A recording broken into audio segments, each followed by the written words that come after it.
Oh, you think it's finally time to join now that I have everything set What the fuck?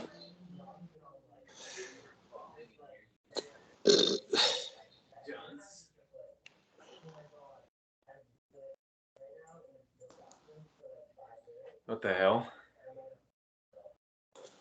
All right. Audio test. Audio test. This is an audio test. How you doing, Seth? How is it? Pretty loud. Huh? How's it going, buddy? That's good. up. Oh god, there's so much reverb. Hey, you come out of the room. I'm closing the door. You gotta tell Brandon to fix that. Yeah. How do I don't know how to fix it. Right. Oh, there we go. What are we trying to fix? Audio test. Audio test. He's trying to fix the reverb, pal. Reverb.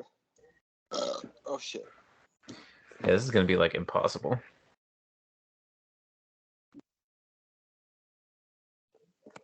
Hello? Audio test. Audio test. This is you an audio reverbing? test. Mm-hmm. Well, don't do that. But now you're not. Well, yeah, but that's... You did this last time. I'll do the reverb this time. No, it'll be easier when we don't have 3 people and Drunk Robert with us as well. All right. I've done it with a worse scenario, so I can do it now. Fine, Brandon. Bite What's the the- bullet, I guess. Why?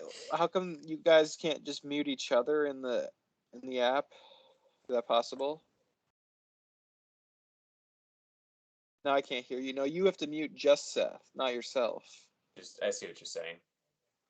Oh. Yeah. Is that possible? I can't mute you because you're not... No, I can't. Well, Brandon, Now. you muted for me too, though. Say something, Seth. I'm reverbing. Let me mute him real quick though. But I can hear Seth now. I muted Brandon. Can people still hear me? I can hear you. I can Okay. hear Brandon. Well, You can...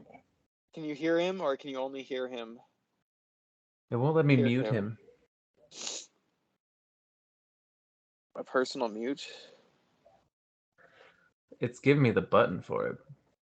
Okay, hold up. Stop. I'm talking right now. Can you hear me? Yes. Because you're right next to me. Lucas, can you hear me? Well, I can hear you like 3 different times. Okay, you're still hearing me reverb then. Yeah. So pause. Turn on your mic. Can you hear me? Yes. Any reverb? No. I can hear you still. Is there any reverb? No, you're just a little echoey, but that's fine. Do you have reverb? Well, now I can't hear anything when you just did that. I can't hear either of you. You're both muted. Hello? Hi, now I can hear you. Brandon, Can say you hear something. Brandon? Brandon, say something. Yeah. Now Are I you can hear. reverbing? Yes, I will always. There will always be someone reverbing. Turn your mic on. All right, now we all talk. That's already Now, reverb. now it's reverbing for me. So I can't have my mic on, or else all 3 of us reverb. If I have my mic off, only I reverb. So I'm fucked either way. I thought there was a way we can get no reverb. There has to be. For you guys. For everybody. Well, it'd be nice if we just had the splitters. There has to be a technological way you to didn't help do me it, find though. that. You sat on the couch and watched TikToks. I asked if I was on Twitter first off, and I asked if you wanted me to help, and you didn't even say anything. You just walked away. You should know. How? You should have just known. How? Because you know me. Oh my god, let me go get them. No, they're lost. They're lost? I checked everywhere. Don't even look for them. I'm gonna look again. My arms are longer. I can find things better. Fucking Christ. They're gone. That's true. How about I have an idea to start the podcast? Okay. It's just like you and Seth are just 2 people go this like really long drawn out sort of speech. I don't know, maybe like you're welcoming them aboard, they're getting hired or something at the very end. They're like, what do you think? And then they just go like a Wookiee. So we're doing another interview? No, it's you actually got hired, and it's the onboarding process. Oh, see, my idea was that all three of us just Wookiee noise at each other for 30 seconds. I thought about that, and I thought that would be very annoying as well. Of course Here. it would. So some combination, maybe. Maybe there's one. Maybe I just speak English and you two make Wookiee noises, and then I can just like insinuate you guys saying really bad stuff or something. Yeah, there you go. We're just hired on at Wookiee Corporate LLC. Wookiee Mart. Yeah. Okay, I'm gonna turn off the game so that doesn't kill the Wi-Fi bandwidth over here. Otherwise, I guess we can just reverb, I guess. Jalen Hurts, please throw it. Grant, did you lose them? Yes, I told you. They're gone. I didn't hear that. You checked behind the desk and everything already? Yes. Behind each desk, behind all these things, in each of the drawers, in the things, in my laptop case, all that good stuff. Caesar, Did you check in the blue basket? Yes. Did you check your ass? Yes. Yes, I I'm checking your butt. I can hear my butthole, so I know it's not there. You can. It's a cacophony. Nice, a wind tunnel. The wind tunnel. Tell them. So our intro, what we're gonna do is we just got hired at like Wookiee Incorporated. What are you going for job team intros? That's what I said. We just got hired and we're doing our onboarding process at Wookiee Incorporated. Okay. And we're just gonna at each other. And then Lucas is our hirer. Oh, you and I. Okay. When you said we, I thought you and Lucas were going to be the Wookiees. Me and you. And Okay. he's going to be our hirer and just insinuate really bad things that we're saying in Wookiee language. That's good. I'm glad he fucking died. I can't improvise like that. That's good. Should we do a sound test? Yes. Mic check.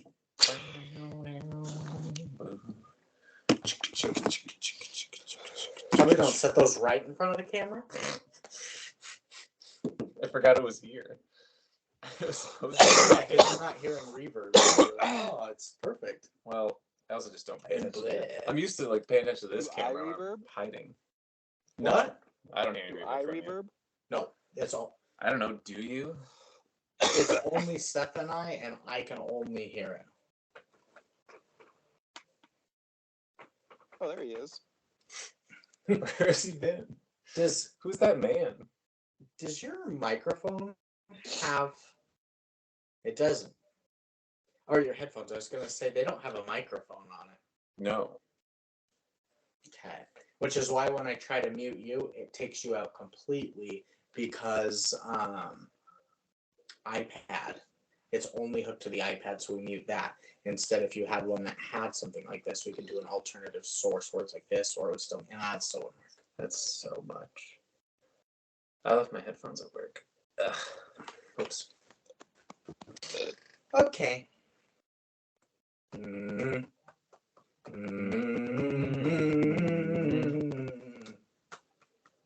Mm-hmm. Oh! That's what we were watching yesterday when I posted in the Discord. Oh, that's a great one. Marina hasn't seen it, but she keeps seeing TikToks of like Jonah Hill and Leonardo DiCaprio dancing in the dance circle. She's like, I want to watch that one. And I was like, it's 3 hours, so we're gonna split it into like 3 segments for her. It's a fun watch though. Yeah. Ah, Before we start, Lucas, I know you asked, do you want to hear our last unicorn thoughts? yeah, it'll come out tomorrow, won't it? Yeah. So Seth gave it the highest score. Did I? What did I give it? Like a think you gave it 7.3? I think you gave it like an 8. I wouldn't give it an 8. I'd say 7.9 maybe. Okay. No, you would have said 7.8. That's what I thought. I remember at the time when I said it in my head, I was like, why would I go with 2 odd numbers and not like just round it up to 8? But I'm pretty sure I said 7.9. I No gave a fooling. 6.1, I think. Okay, what did I text you? Like a 4 something? 4.7. 4.7. Yeah. It's Okay. all in the midst. We were very confused at the butterfly. Yeah. He was Aroused, like a confused. hip hop guy. Yeah, Yeah. I can't It give was it above like a iconic. 5 because the tree motorboated the guy. That's just obscene. That's why I gave it an 8. You can't have that in a movie.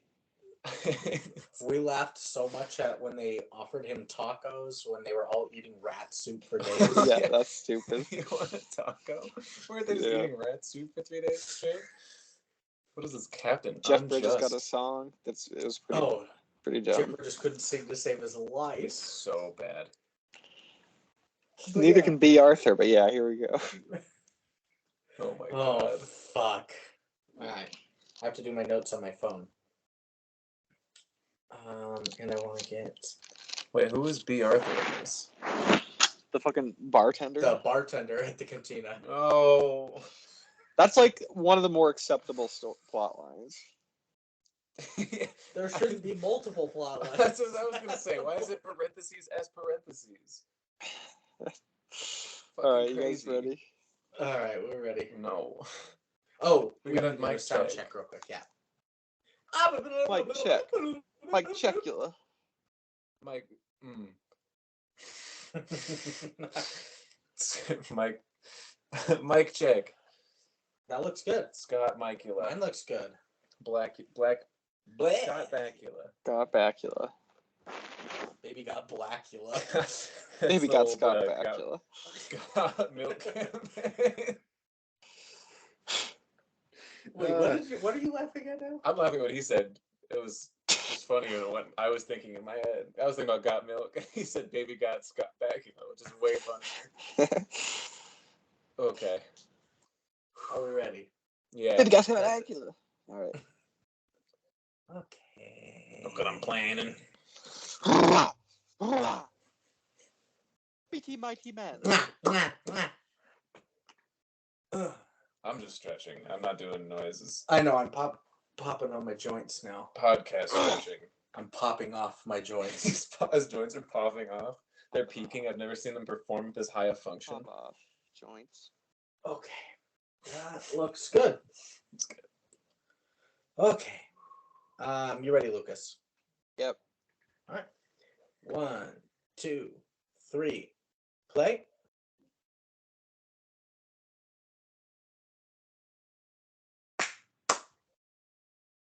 Well, congratulations, you two. You have made it through the interviewing process. You are our 2 hirees here at the Wookiee Mart.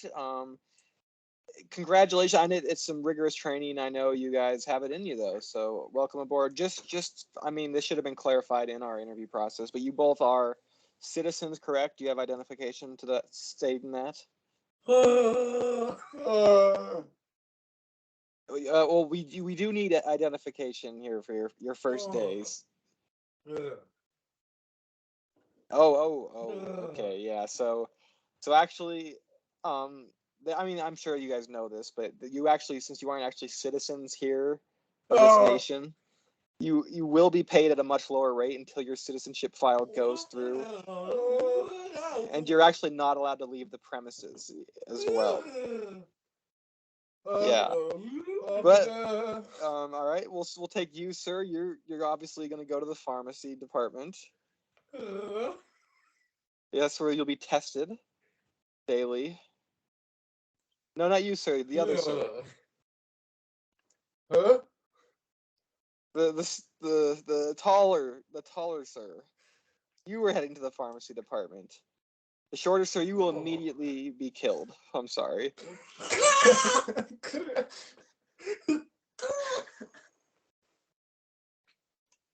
But I'm sure you guys will both be great. Let us know your break time. Since you aren't citizens, you actually don't get that either. Just try and keep on your feet and let's have a great day.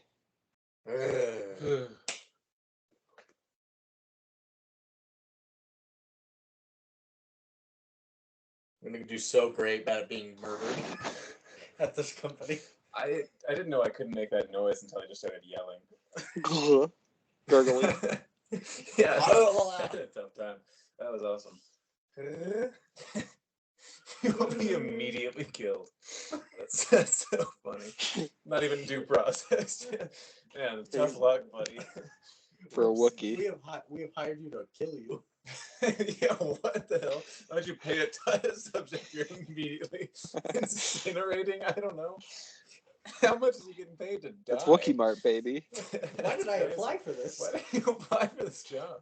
You guys forgot you weren't citizens. I can't tell if we just got scammed on Craigslist or if we applied for like the most asinine job possible. It's funny because he was like, "You guys are the final candidates that got it." We got through a process. People were applying to get murdered.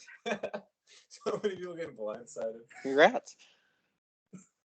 There's a 50-50 chance to be murdered or to be tested on with pharmaceuticals. Yeah. The highly sought after job. Completely dependent on height. It's not even like you died after extensive testing that was like super invasive and like chemical altering and DNA altering. You just got fucking like executed. 21 gun salute style. 21. Can you do something for me? Can you do something for me? That was a great intro. Yeah. Lucas and I were riffing while we were away. We're like, what if we all just like the whole time back and forth? Just 2 minutes straight. Just have to. I said that would be annoying. Context clues. It would be annoying, yeah. But we have to. We do it for the fans. I tried to get Brandon to have a 3-minute moment of silence last week, and he wouldn't do it. Oh yeah, that's pretty insensitive of you, actually, Brandon. What was the moment of silence for? I don't. It was like we'll wait for you to go ahead. Don't have to pause it. We're just gonna be quiet for 3 minutes. You go look up this song, and then we'll be back in 3 minutes. That's right. And 10 seconds later, Brandon's like, I can't do this. 10 seconds is a long time. That was a long time. Wookiees. It's leading into what you guys already know. We've already said what we're doing, but I've got questions for you guys. You sound exhausted already. Me? Yeah. Just with the reverb? No, I mean just like mentally exhausted. Oh. Damn. From what we're about to get into. Oh yeah, for sure. My first question for you guys is: do you like Star Wars? Not anymore. Take it or leave it, I guess. Like I said, I'm a pretty decent Star Wars fan. Not like a stan of it or anything, but my other question is: do you like? You're a Paul Pierce stan. Yeah. My other question is: do you like holiday movies? Also, no. No. I like Charlie Brown holiday movies. That's about it. Ooh. Okay. Seth wasn't around for our first round of holiday movies, correct? He was not. Where we My did. first theme month was space, so no, definitely not. We did Deck the Halls, Sand with Muscles, Drake and Josh Christmas. And the Santa Claus. Yeah, of course. Lucas, you haven't been around long enough. Did you listen to our TV talk for the Santa Clauses? The first one I did. The second one wasn't out on time. The second one we haven't recorded yet because of Thanksgiving. Oh yeah. Did you recognize the intro that I made? It was the Cumtown intro, basically, wasn't it? What's the Cumtown intro? What the fuck is that? Well, I know what Cumtown is. It was the Home Improvement song. Yeah? Is that what they use? Is that Cumtown? Yeah, they do use that. That's hilarious. Yeah, so it was that with that SNL skit spliced over it. We we stole someone's bit. We're in such debt. Shit. Seth's been learning to edit with me, so he really got to learn that process. Yeah. That was the first time making that. So get ready, listeners. The quality will be dropping very soon. You have to keep track of all the holiday hoes because we'll throw a lot of those in there, and it is. I guess I'm gonna keep. It is holiday month. You heard it here. December is when our Lord and Savior was born. If you're into that sort of thing, and if you're not, shove off. Props to you. Yeah. I don't know why. You're better than them. Stance on this. So if you answered yes to liking Star Wars or holiday movies, you've come to the right place. Star Wars. This is the good, bad, and the movies. And this week we watched Star Wars, the holiday special from 1978. Yes, we did. And you had recommended this last year, actually, Lucas, and we didn't get around to it. You did this? I did. I knew it was. And infamous. he recommended it this year. Yeah, I think it's infamous. It's not really a Christmas movie, even though it has Christmas themes, I guess. Has some home invasion themes as well. It's a Which is real kind of Home Alone. That's pretty Christmassy. Mm-hmm. Yeah, it's a real special thing we found. Yeah, it really is. And it is like a movie length. It's 90 minutes, but it is sort of in the older tradition of like what a holiday special would be like on live TV, where it's like skits and there's like a musical number and all sorts of stuff. It's just it came out interesting. Bizarre. The broadcasting station's code up there all the time. Every 20 minutes or so, it's like, oh, this is Dayton, Ohio. So before we get into it, we're drinking beers, and what I got for us today is from Seth's place of work. Bam. Bam. By all means, they have one that we haven't done yet. That's called the Radiant Aura. I thought that kind of had like Life Day vibes, as well as like a Radiant Aura kind of seems like the Force. So Star Wars-y. I guess you could call the Force a Radiant Aura. Yeah. So that people want to hear that crack. Let's do it, Brandon. Did you ask me a question just now? You probably had this one before, so you know. I've drunk all of them before. You got drunk on all of them. No, like 2 of them. Or 5. That's very nice. Mm-hmm. That's like my perfect kind of beer. Yeah.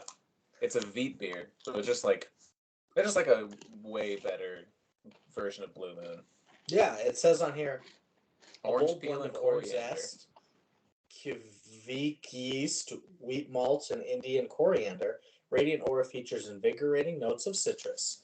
This beer brings back the warmth of Montana's western sun with an energizing burst of refreshing flavor.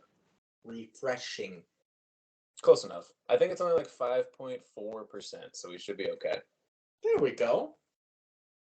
Shout out Bam. Shout out. Bam! Shout out Rat Boy. Thank you. Yeah, I knew you were going to. It was needed to be done. It's been a while. You drinking anything, Lucas? I got a Diet Dr. Pepper out and some water. The 2 staples in his life. I saw that. Classic. Alrighty. Beers are done. Let's get into the movie. Well, let's get into the Nicole! movie. Pre-cum town. There we go. Our director today is Steve Binder. There's 2 of them, actually. Hell yeah.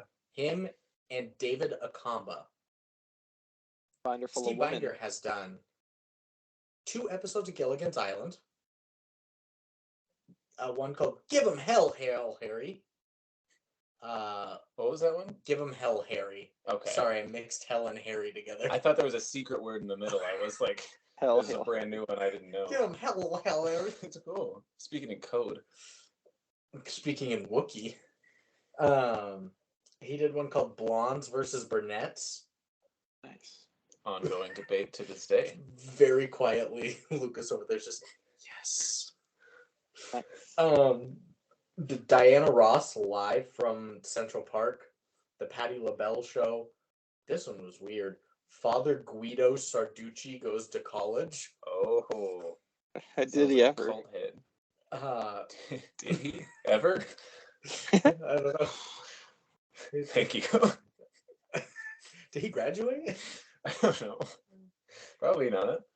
You probably had like a 1 semester full of parties and a frat or something. And it was like, I learned my lesson. At the seminary, I'll never be a mafia boss again. He learned how to be Father Guido. He was just regular Guido beforehand. Father the Son. 15 episodes of the Chevy Chase show. Did Barry Chevy Chase. Manilow Big Fun on Swing Street. Aladdin on Ice, Secret Sins, and the Flim Flam and Gorky Show. That sounds right. Sounds like he would direct that. Yeah. It does. And then David Akamba has directed one called Slipstream, Strawberry Ice. Are these movies? Yeah, those are both movies. Okay. 13 episodes of Four on the Floor, a movie called Nightlife. Go ahead. No, I was just thinking of a memory of mine. When you were all on all fours on the floor? No, when I worked at Olive Garden forever ago, there was a guy at like a larger table. That wasn't even my table. He was like leaning back in his chair, like tilted back, and I was just like, "Four on the floor, sir," as like a joke, because I don't know, I thought it was funny, and he got scared and like almost fell. He thought he was in trouble. You were like That's a funny. teacher in middle school. I was like 19. Like I don't know who I'm talking to this guy. Like an adult man, I'm like telling him what to do. So after there was Nightlife, there's I 3 love the episodes of Nightlife. 72 Hours True Crime, and he directed The Story of the Faithful Wookiee. So he's a Star Wars guy. Yeah, I mean, he did one thing. Well, 2. Well, excluding this. Oh, yeah. Star Wars guy. Because this is forgiven. This is a given. This is is this a stupid question? Did George Lucas direct Star Wars, like the original trilogy, or did he just like write it and somebody else directed those? I believe he directed 4 and 6 and wrote all 3. Mm-hmm. Okay. Let me check on that. Did he write the prequels then, or did somebody else do that? And He just, also like, wrote those and directed those, I believe.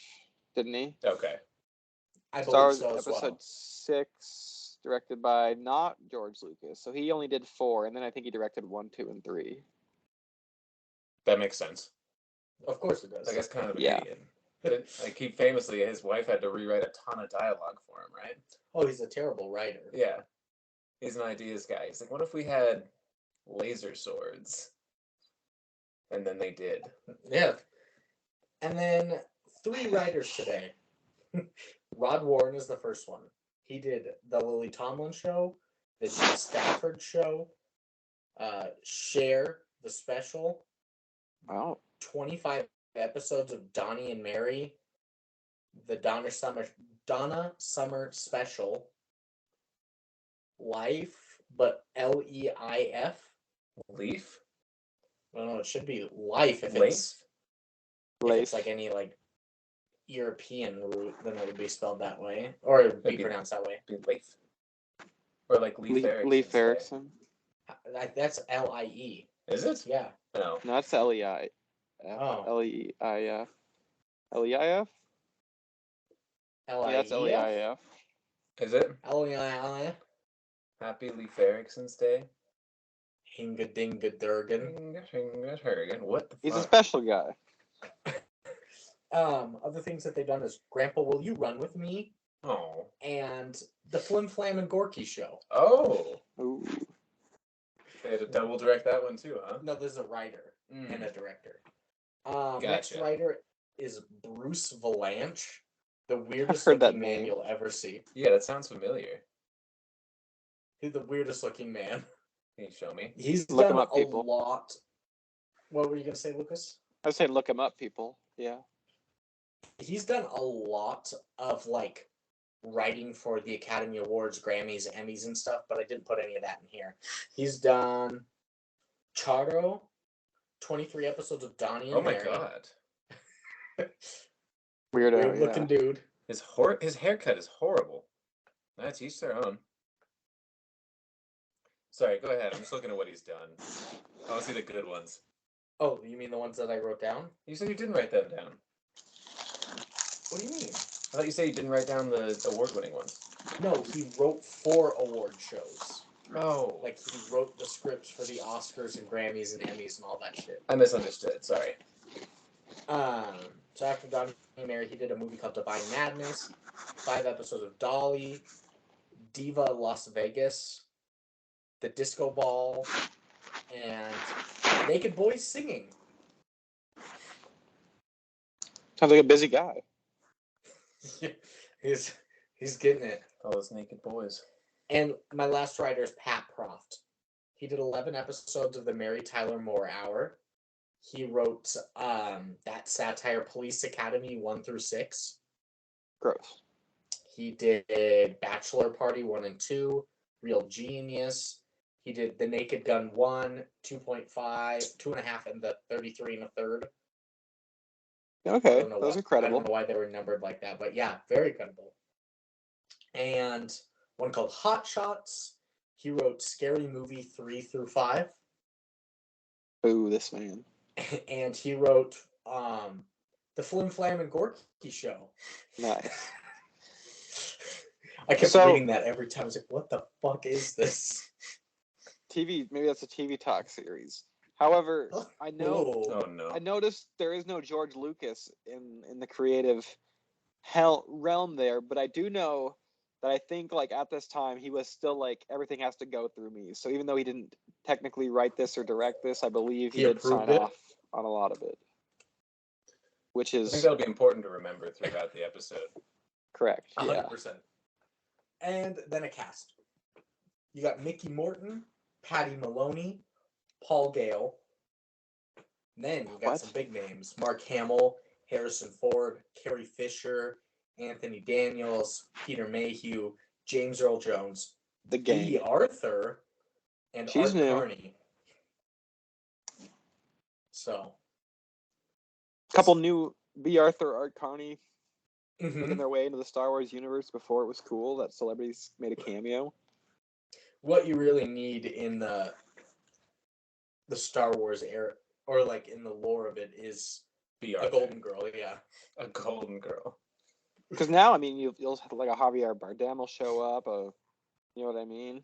Josh Brolin will show up. Mm-hmm. Do they It's really? kind of in all these new shows, yeah, and Andor and The Mandalorian and all sorts of, Star Wars has kind of gotten back to the point where these random ass celebrities are just stepping in. Or like even like the 2 solo spin-off movies with Solo, A Han Story, and Rogue One. Like Felicity Jones, you had Donald Glover. Ugh. It's the same noise you made for Alexander Daddario. Intentional. Kinda. Did you watch a sex tape of the 2 of them? No, I think it'd break my heart in like the weirdest ways possible. That's a good idea. Terry Fisher dated one of my classmates. I think we've brought that up before, right? Many times. Yeah, did we bring it up on here with me? I knew about that. I didn't know if it was like a conversation that accidentally happened in the group chat. I think he's brought it up on here with you on twice. Okay. So this would be the 3rd. Okay. He did Glenn Close as well. He's in my Woody Allen class. He was on Seinfeld. Okay. Very cool guy. We should try and get him on the pod. Oh shit! You should see if he has like if he can get us famous somehow. Seth, can you reach out to him and get him on the show? Yeah, perfect. I'm working on somebody else right now, actually. Is it revolving around the little songbird? You would never guess what I'm working on. That is not revolving around her, though. I also don't want Hank Green on. That guy's a dork. I've seen him on Twitter too much recently. Oh, the guy Hank Green. His brother. Oh, okay. John Green's the guy that wrote it. John Green's also a dork. I wanted... Yeah, Hank Green's the one that's a nerd on. Sorry. I had this idea when we were in Missoula, because he's from Missoula, was to have Hank Green on and do one of the movies of his brother's books, like do The Fault in Our Stars, and see if he'll shit on his brother's movie. I think that would be really funny, actually. I would like that. But now that we're shitting on him right now, if you ever listen I'm not shitting on you, Hank Green. I am shit Hank Green. I mean, it'd be fun. Like if we had like Wes Anderson on, that'd be kind of fun too. But you hate that man. We do the Royal Tenenbaums, and I just said, why? Said, you're just like, you're a fucking 27-year-old. You don't even have a job yet. I'd be like, fuck you, Wes Anderson. Would personally love to see Lucas just like verbally accost Wes Anderson over a Zoom call or Skype call. At least the Hank leave it like 12 seconds. Movie we're talking about. Hey, thanks for having me on. Can't even get through the intro. He's like too mad to do a bit at the beginning. There he is. The whole image. Fuck you, Wes Anderson. You fucking bullshit. That would be really fun. Do we tell Wes Anderson that's the intro, or do we like pretend there's a different one and then just like cut the script entirely and just tell him he's a piece of shit? Good idea. I don't know. Good idea. No, but like the whole Hank Green, at least we're not shitting on John Green with John Green here. It's busting his brother's balls when we have his brother on. Yeah. So, I like that book, though. That's what I got there. Hey, Jinjo. And a plot for us today. Chewbacca and Han Solo tried to get to the Wookiee homeworld of Kashyyyk to celebrate Life Day, but are impeded by an Imperial blockade. Chewie's family passes this time with various forms of entertainment. It is pretty ridiculous. Seth's dying over here. Entertainment's one word for it. Oh, that's bad. Some other people might call it porn. Most people. That's one aspect of it. Softcore or otherwise. And do you want to hear a little history real quick? Yeah. Yes, please. I'd like to know the reason why. The Star Wars Holiday Special is a 1978 American television special that originally aired on November 17th, 1978 on CBS. It is set in the universe of the sci-fi-based Star Wars media franchise. Directed by Steve Binder, it was the first Star Wars spin-off film set between the events of the original film and The Empire Strikes Back from 1980. It stars the main cast of the original Star Wars and introduces the character of Boba Fett, who appeared in later films. The special is notorious for its extremely negative reception and has never been rebroadcast nor officially released on home video. It has become somewhat of a cultural legend due to the underground quality of its existence.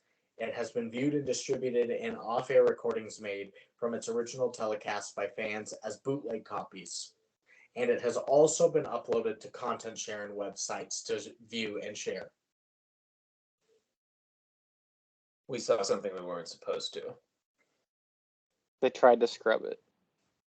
He did. George Lucas really tried. He was pissed at himself, probably. I can't believe this is Boba Fett's, inauguration to Star Wars. Like, this is his first step into it. That's so was Lumpy's. It was also Lumpy's first step. And Itchy's. And Itchy, I'm glad it was Itchy's last step. He was on his last breath for most of this. But Sorry, what were you going to say, though? Yeah. Waluigi's first game in the Mario franchise was Mario Tennis on the GameCube, which is way more popular than this, but it's just such a weird side quest for somebody to be on, and then I guess I'm sticking around. Where did you come from? Where'd you go? Where'd you come from, Cotton Eye Joe? Where'd you go? I missed you so. Cotton Eye Joe.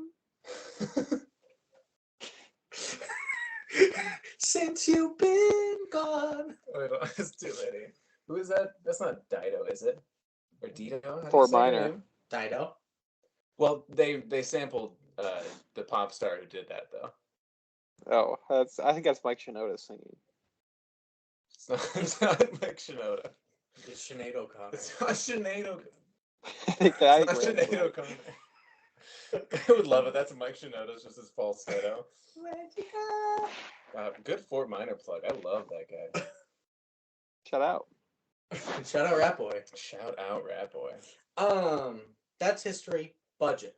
I'm already going to tell you guys that there's no box office or anything because it was TV special. $200. Okay, that's the budget? That's the budget. I bet it was 500. I bet it was $1 million. Throw a million on that. Yeah. This is the first ever correct. It's $1 million. Oh my god. First ever correct. For budget, right on the. Really? I think so. Damn. Good work. That's pretty cool. It's a lot harder to get budget than ratings. When ratings, it's 0 between 100. When budget is 0 to infinity. Yeah. Your options are a lot more. We also introduced it later in the game too. Guess that budget. The budget. Yeah. Yeah. We did. Go me. Go you. Yeah. $1 million. Big round of applause for one special holiday ho. Thank you. The most special, some would say. The most special. For the love lads. What the fuck? Lovely lads. $1 million. Yeah, nothing bringing in because it was television, but only showed one time, so probably not great. They showed it one time? Oh my god. It didn't even, did it run for a weekend or anything? Just like one. Just a live There was an special. hour, probably 2 hours with all the commercial breaks and everything. A 2-hour special. 2 hours in American history that was like, everyone tried to erase. That's crazy. It's crazy. What even, there's so many more important things we could try to erase. I shouldn't, but you know, like if you're gonna pick something, why is it Star Wars? And so that's that there. Taglines. You've got... Wait, what? Taglines? Yeah. This is a TV special. Yeah, there's 3 of them. Oh, I clicked on the IMDb link. Oh my god. I'm excited. All right. Good in your best TV voice. Where'd you go? TV voice? Yes, please. Say it like Bruce Valanche. I don't know what he sounds like. Just take your best impression of what you think he would. The best impression? Mm-hmm. I don't do impressions. It's kind of like the announcer on SNL, you know, starring Bobby Moynihan. Oh, okay. Luke Skywalker and Han Solo battle evil. That's pretty good. Thank you. Also, Imperial forces. That oh no, it's cut up weird. Hold on, that wasn't even the whole damn tagline. I'm going back to regular. I thought it was just battle evil. Luke Skywalker and Han Solo battle evil Imperial forces to help Chewbacca reach his imperiled family on the Wookiee planet in time for Life Day, their most important day of what the fuck? Their most important day of the year. It's so You told me there were 3. This is only 2. That one's just part of this one. Oh yeah. There's only 2 then. Bootleg edition of the tagline. The scariest movie ever made. ... Isn't a horror film. Wow. I'm so pissed. I did that whole voice and everything. Evo! That was good. You should Evil stop was there. the big one. That was my landing spot, dude. I perfect hand dismount, but I just like didn't do any tricks. I just jumped in the air and landed 10. But it doesn't count because there were no flips or aerials. Damn it. Good job, Seth. Thanks, man. Do we have any of our own? Yes. We always do. I said one during the movie that I wanted to say again. Did you? Yeah. Said a lot of things. Fuck, I was gonna write it down. The Wook kids are all right. Ooh, nice. Thank you. I had a lot of potential winners of the Wookiee of the Year award. Ew. Wookiee of the Year. I don't like it when I hear that noise after God damn it, what did I say? It was a pun with Wookiee, but... Oh, you had a lot of puns. There was one that was like really good, and it's like, oh, I'm gonna write it down, and then I didn't. Because it's like, oh, I'll remember that. Yeah. Are you sure it's not in your notes somewhere and we're gonna get bombed by it later? It's Boogie Woogie Wookiee time. Wookiee Nights. Wookiee Nights is good. Wookiee Blaylock. I don't know who that is. Wookiee Bets. Wookiee Bets. Wookiee Bets. That's good. Wookiee Goldberg. Yeah, I don't remember. That's a shame. Yeah. I got nothing. Maybe it is in my notes somewhere. We might get bombed. Alright, taglines. It's Wook facts. Life Day facts. Facts. What do we do for our original Star Wars? Star Wars Cash Episode 1, facts. because this is our second time around. Were we renaming them by that point? I don't know. Don't know. I don't either. I don't know. Sequel facts? Canon facts? Just like Bad facts. bad facts? Put the facts in the bag. No, we've already done put the facts in the bag. What did we do that one for? That was funny. Birdemic. Alan Bag. Oh, that's right. Oh my Put the god. facts in the bag. This is a holdup. I like There's a Wookiee rabbit. facts. Yeah, it's probably just gotta be Wookiee facts. Huh. Lumpy facts. Oh. Ooh, I like lumpy facts. Lumpy Wookiee facts. Yeah, I can't think of anything clever. Alright. We'll just do Wookiee facts. Lumpy Wookiee facts. That's facts. A long time ago in a galaxy facts away. Oh yeah, that's so good. I was so ready to pause for 5 seconds when you said that. I know, I even did the thing and everything. Alright. A long time ago in a galaxy facts away. Cats facts. Evil! Yeah.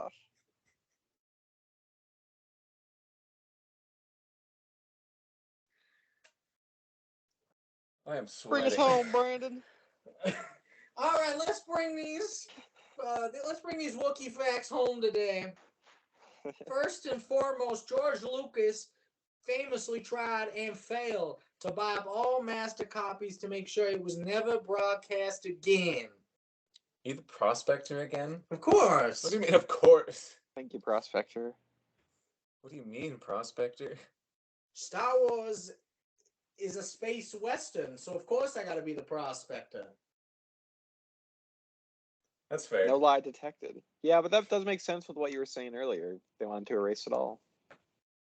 And he's a rich man. Destroy it all! I kind of knew that one before going into the movie too. Like knowing that the guy that owned or used to own the property that is Star Wars, at least the creative head of it, is like ashamed of this to the point where he bought all the copies of it. Or tried to. That's the crazy. guy who put all Jar I knew Jar was- Binks out into the world. Mm-hmm. I like Jar Jar. And I hate to say that in public, but like I don't mind him. Miss Hate Life Day. Even Jar Jar Binks is like too far, man. That shit's crazy. You know what's funny? I was talking to my mom about that earlier today. That's the same thing she said, Lucas, what you just said.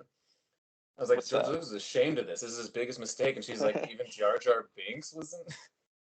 Yeah, well, the conclusion I've made on Jar Jar recently is that he's like a coded black stereotype caricature. Yeah. It's a racist depiction. Is Gungans Doing like minstrel speak. Correct, yeah. Gotcha. Well, I don't know if I like Jar Jar anymore then, if that's true. Well, then let's move on to our second fact. What are you eating over there? Goldfish. Oh my god.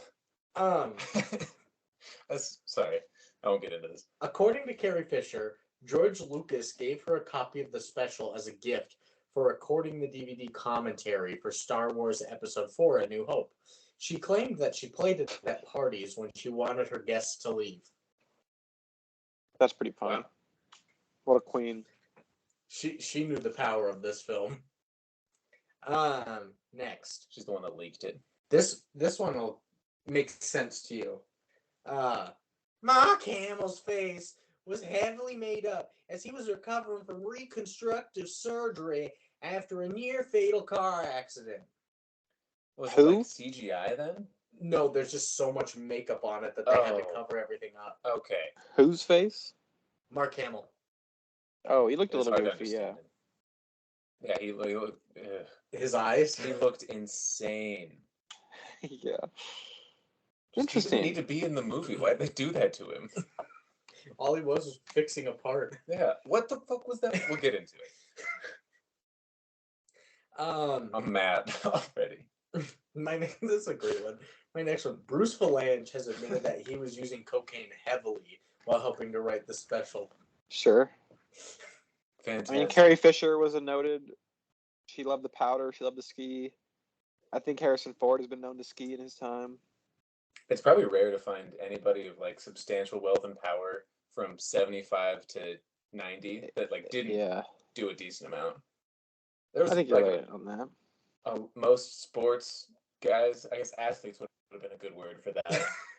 Those sports guys. Those crazy guys, the ball and stick men. They were In their uniforms.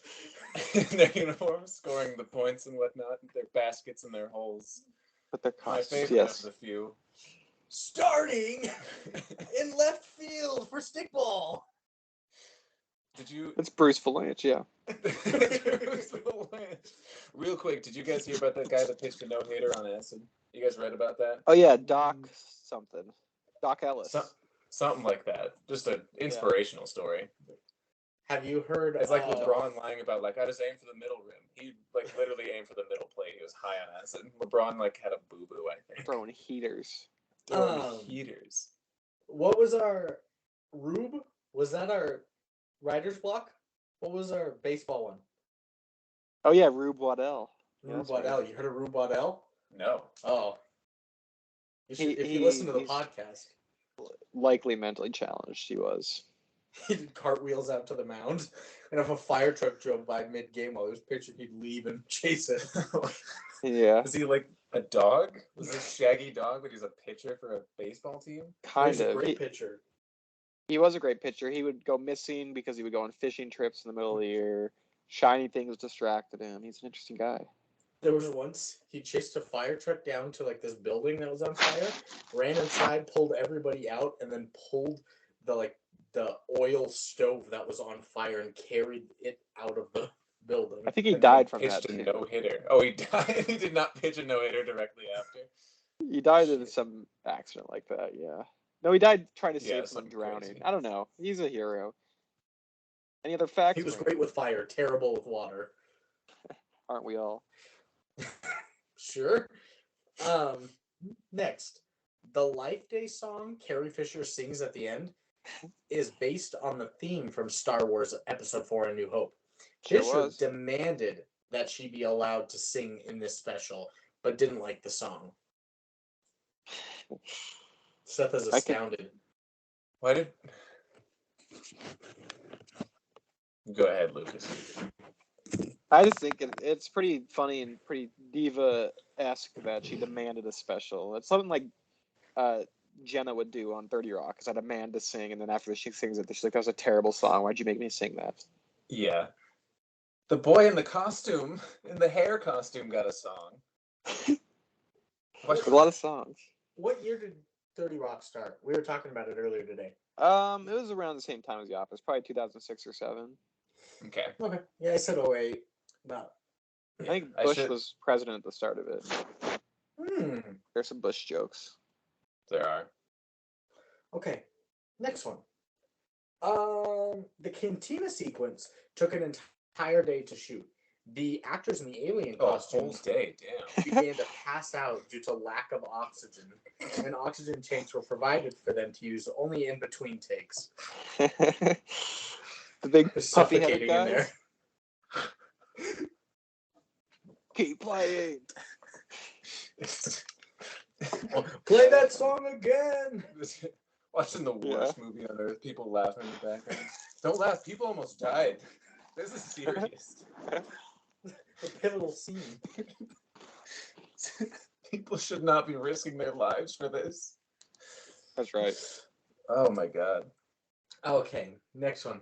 According to producer Mitzi Welch, the sequence with Diane Carroll was intended to be softcore porn that would pass the censors. Oh, sure, my god. Sure.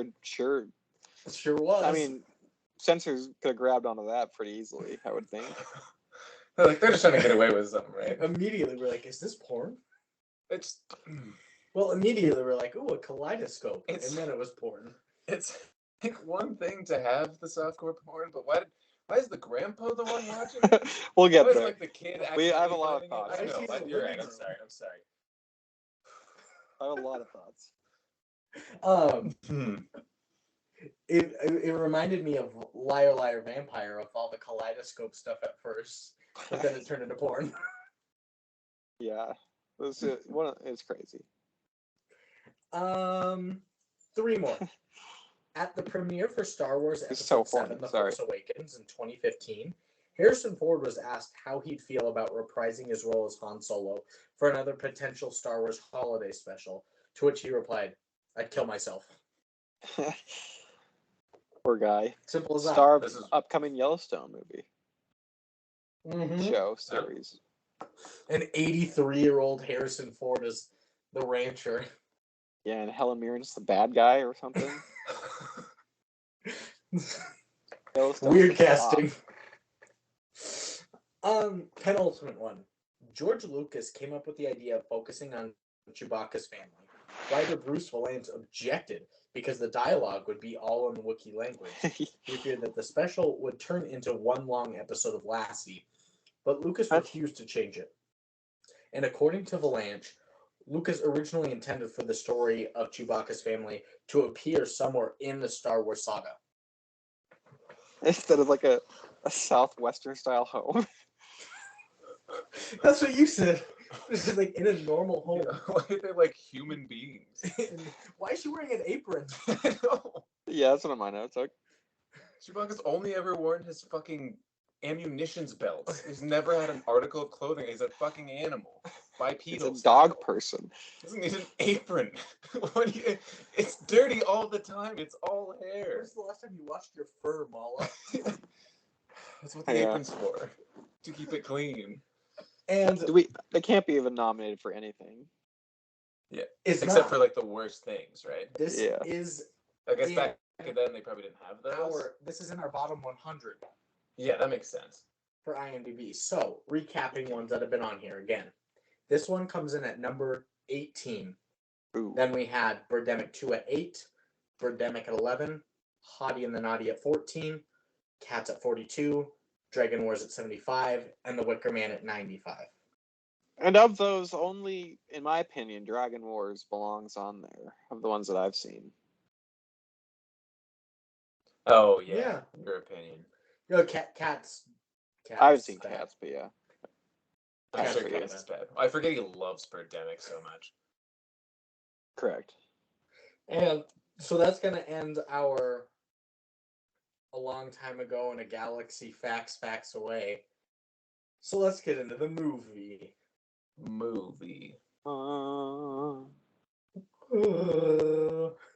Seth wanted to start having a funeral for Nicole Kidman. Oh, yeah, that's right. I just think it's time to retire the bit. I think we've kind of fleshed out every part of her. Or maybe we don't have to kill her, but we can put her in some sort of counseling.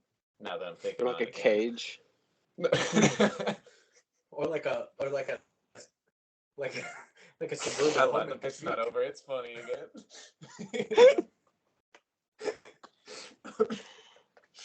Hold on. Nicole Kidman, the cage woman? No, it's not like we put like a blanket over it. She's in danger. We need to put her in a cage. She was finally captured by the government or something. Yeah. And we put a cage over it. We put a blanket. So she thinks it's nighttime and she goes to bed. Stop, Brandon. That clearly didn't work with Luna. You think it's going to work with Nicole Kidman? Nicole Kidman. She's more primal. Yeah. It's not up to her. She can't get out of the cage. she doesn't know. Just let her scream in there for a while. Who put her in the cage? Did we put her in there?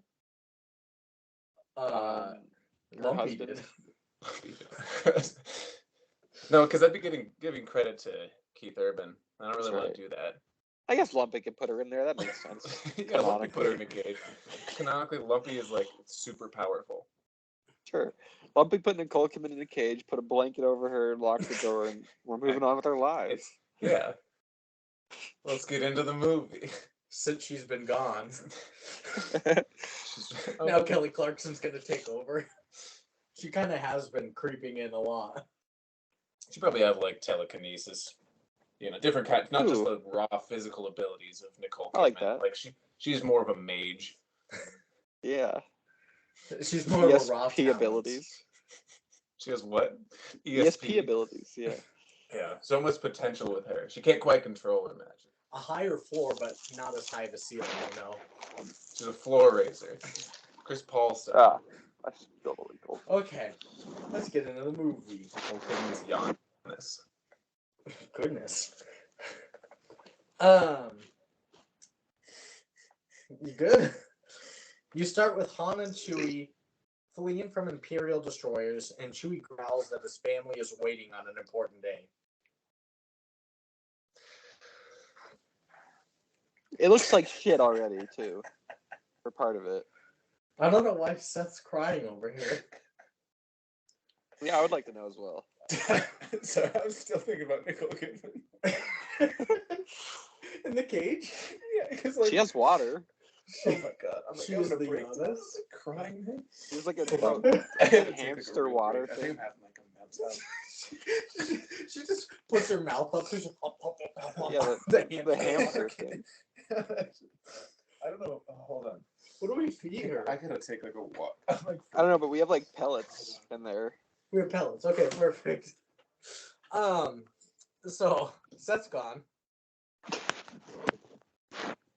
So you got Chewie and Han fleeing Imperial destroyers. Yeah, it looks Yes. bad. It looks like a TV special. Hi, Caesar. Hi, Lou. Yeah, they gotta get home. It's a life day. Come here. Well, I guess he can stay, but you come. Hi, Lou.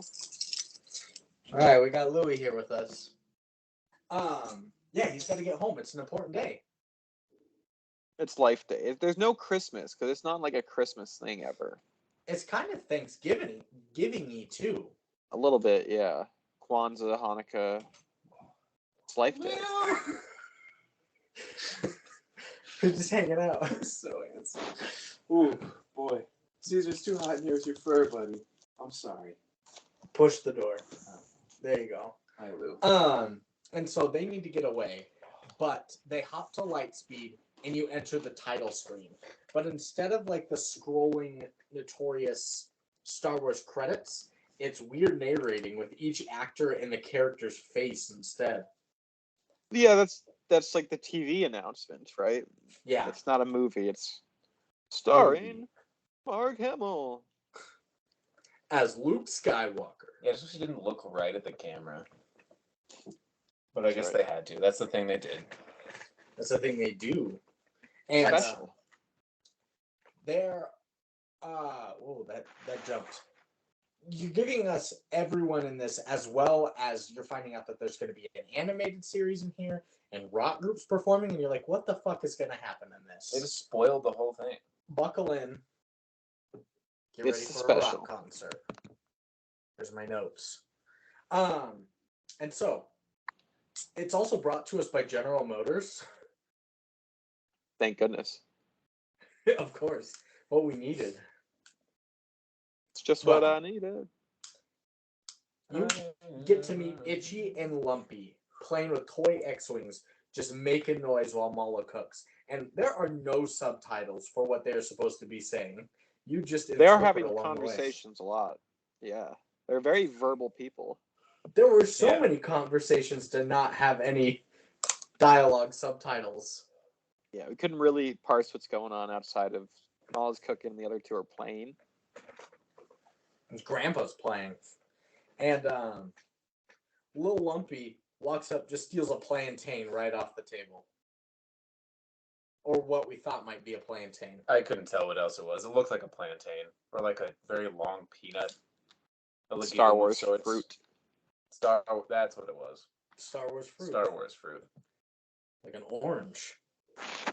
Like an orange. And my note here is, bro, why are you tight walking your balcony that's half a mile off the ground? He's a scam. Oh, yeah. Lumpy's a courageous little guy. It was really just to set up for a scene later, but it feels so out of place. It's like, why did he do that? What was the point of that? The most beautiful foreshadowing. Oh, yeah. But he's tightrope walking, and Mala screams longingly, staring at a picture of Chewbacca. She's just looking at it.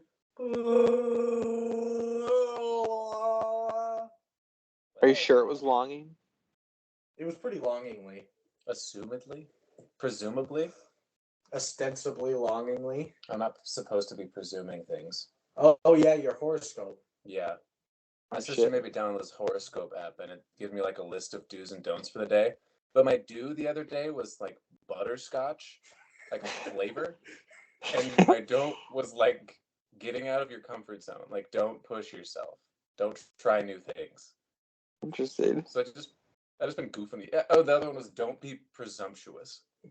Have you been doing butterscotch? I hate butterscotch. I'm not doing butterscotch.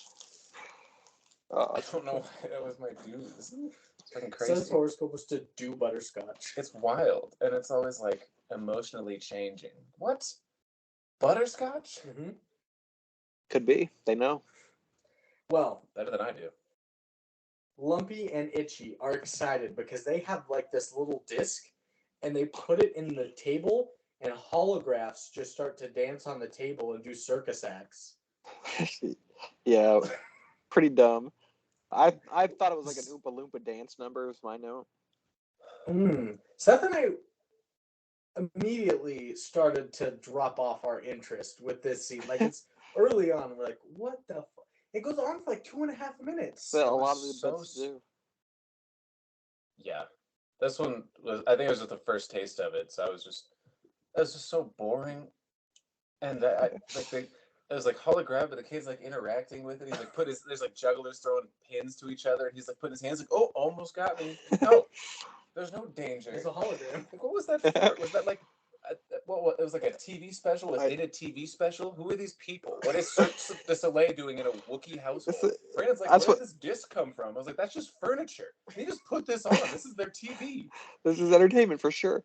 This is like what the people want to see. Like, what do people want to see in the extended Star Wars universe from like our first hit movie? And they're like, I think they want to see like, yeah, holographic circus acts. This is what they want to see. What the Wookiees' children look at on TV.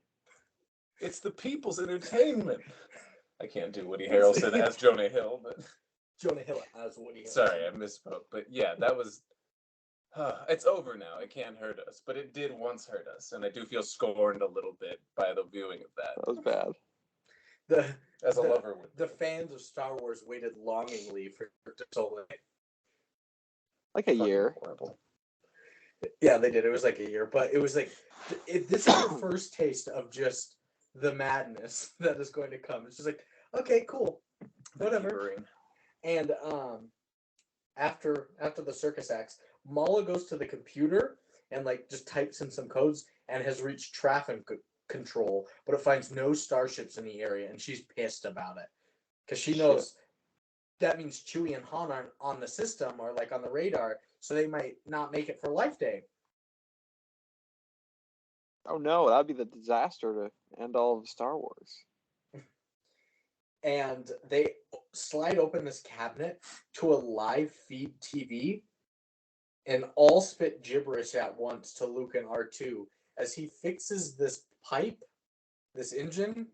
I don't know what he's working on. It keeps like emitting steam every once in a while. This is like, all it did. Okay, yeah. This is like our main trio of Star Wars, right? The main storyline in the first movie, Luke and Leia and R2 and them. Mm-hmm. Well, Leia's not here, but yeah, it's just Luke and R2 working on this pipe or whatnot, and she's just screaming at him, and he's like, "Don't worry, Han and Chewie will be there. It's important to them." So, like a serial killer. Yeah, he's like he never blinked. He never blinked, and he looks like. He's like, oh, what? They haven't shown up yet? Like, he looks guilty. He sounds guilty when he's talking about this whole scene. I spilled all the goldfish. One sec. I know this. I didn't see that.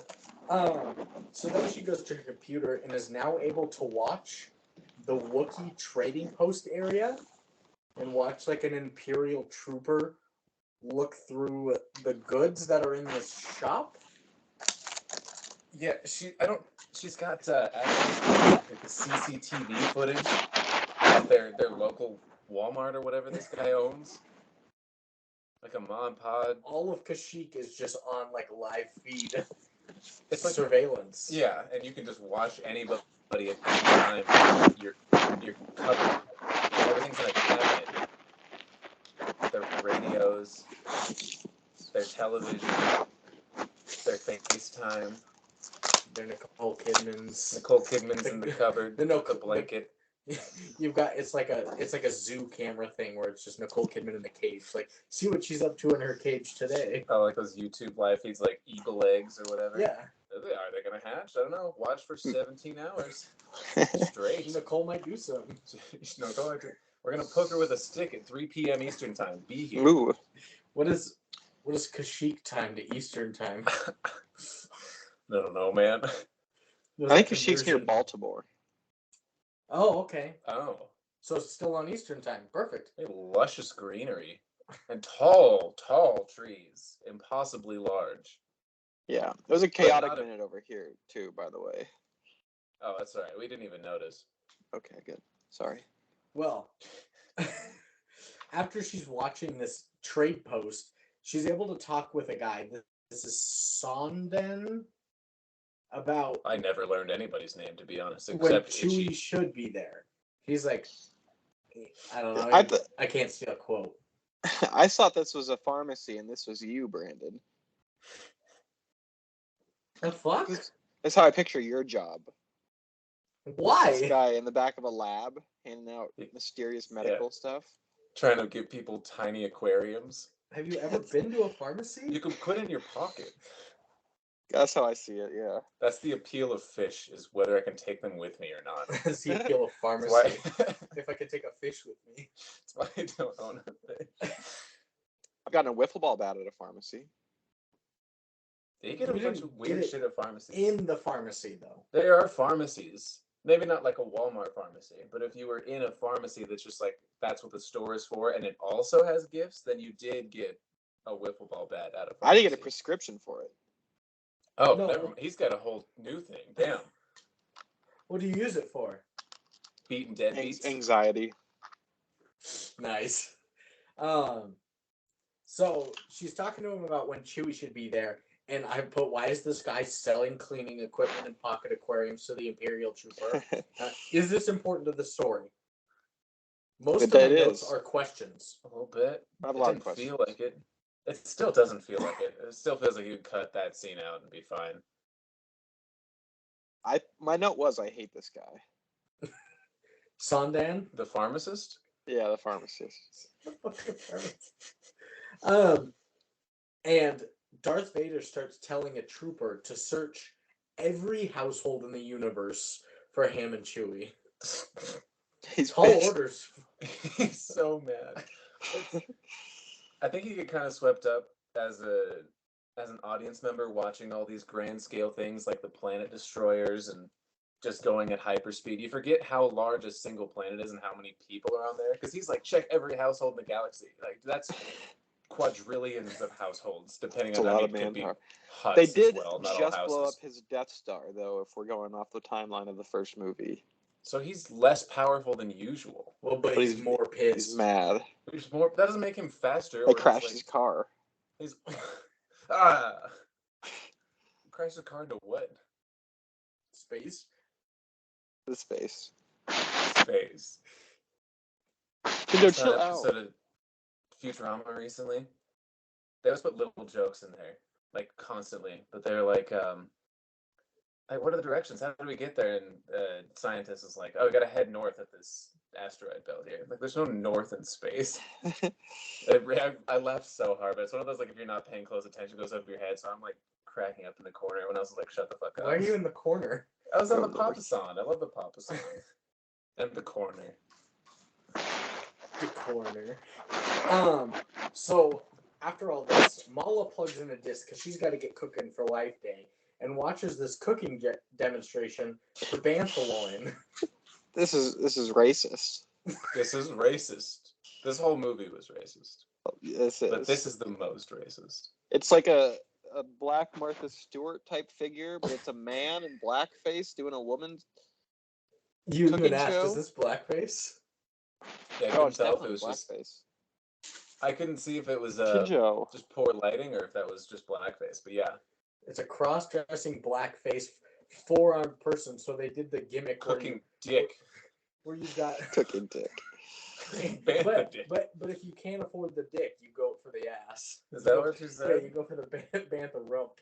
That's got to be some like sick joke that we're and not. they were doing like Jinjo. She's two-armed the whole time, and then out of nowhere, two more arms come out, like somebody doing the arms behind you like cooking thing. Which is a classic thing that me and the homies on Saturdays cooking with four arms.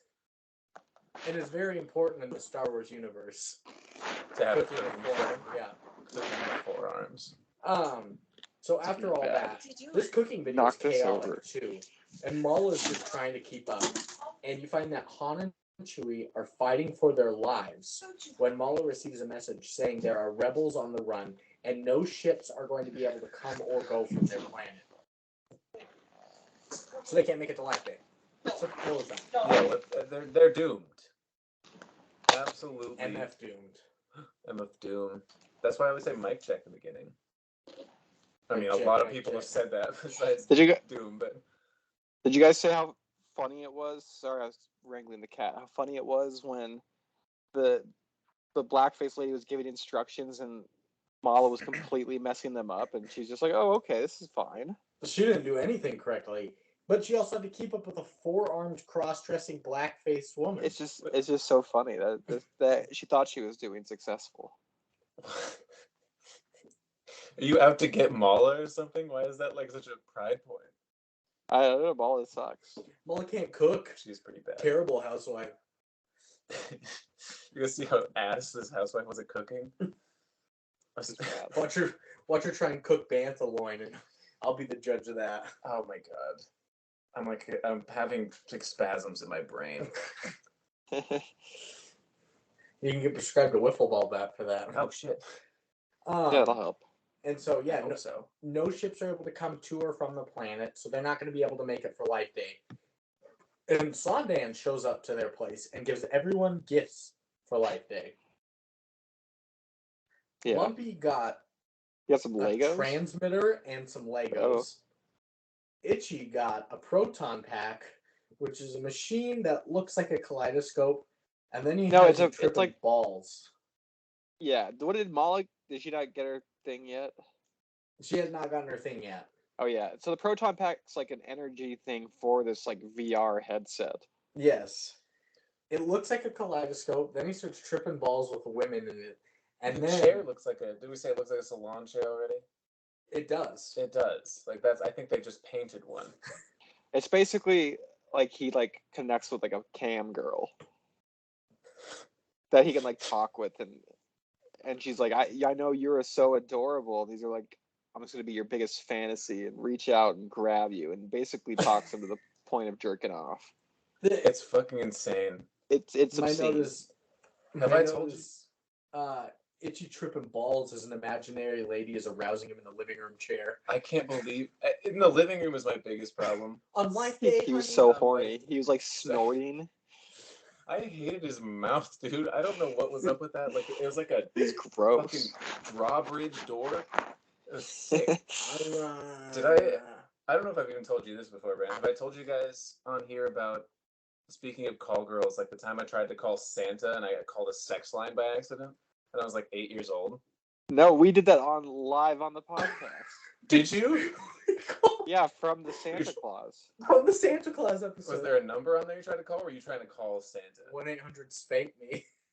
Oh, well, of course you're going to get like a live set. I called 1-800-NORTH POLE, and it was like, hey there, sexy guy, I want to do anal. And I was like 8 years old, didn't know what was going on. Like, yes. I didn't even know about sex yet, dude. I thought sex was making out in a closet. I thought that was the definition. I'm dialing 1-800-SPANK-ME. Just so we can get it again. It's a good It is still in service. It was last couple of years anyways. Hey, baby. Hey. I love to party. And I have enough energy to keep you hard all night long. Shit, a clip bar. I may be young, but I have the sweetest tits you've ever had in my baby, and I fuck like a whore. God. So if you want a hot babe who knows how to please her man, welcome to paradise.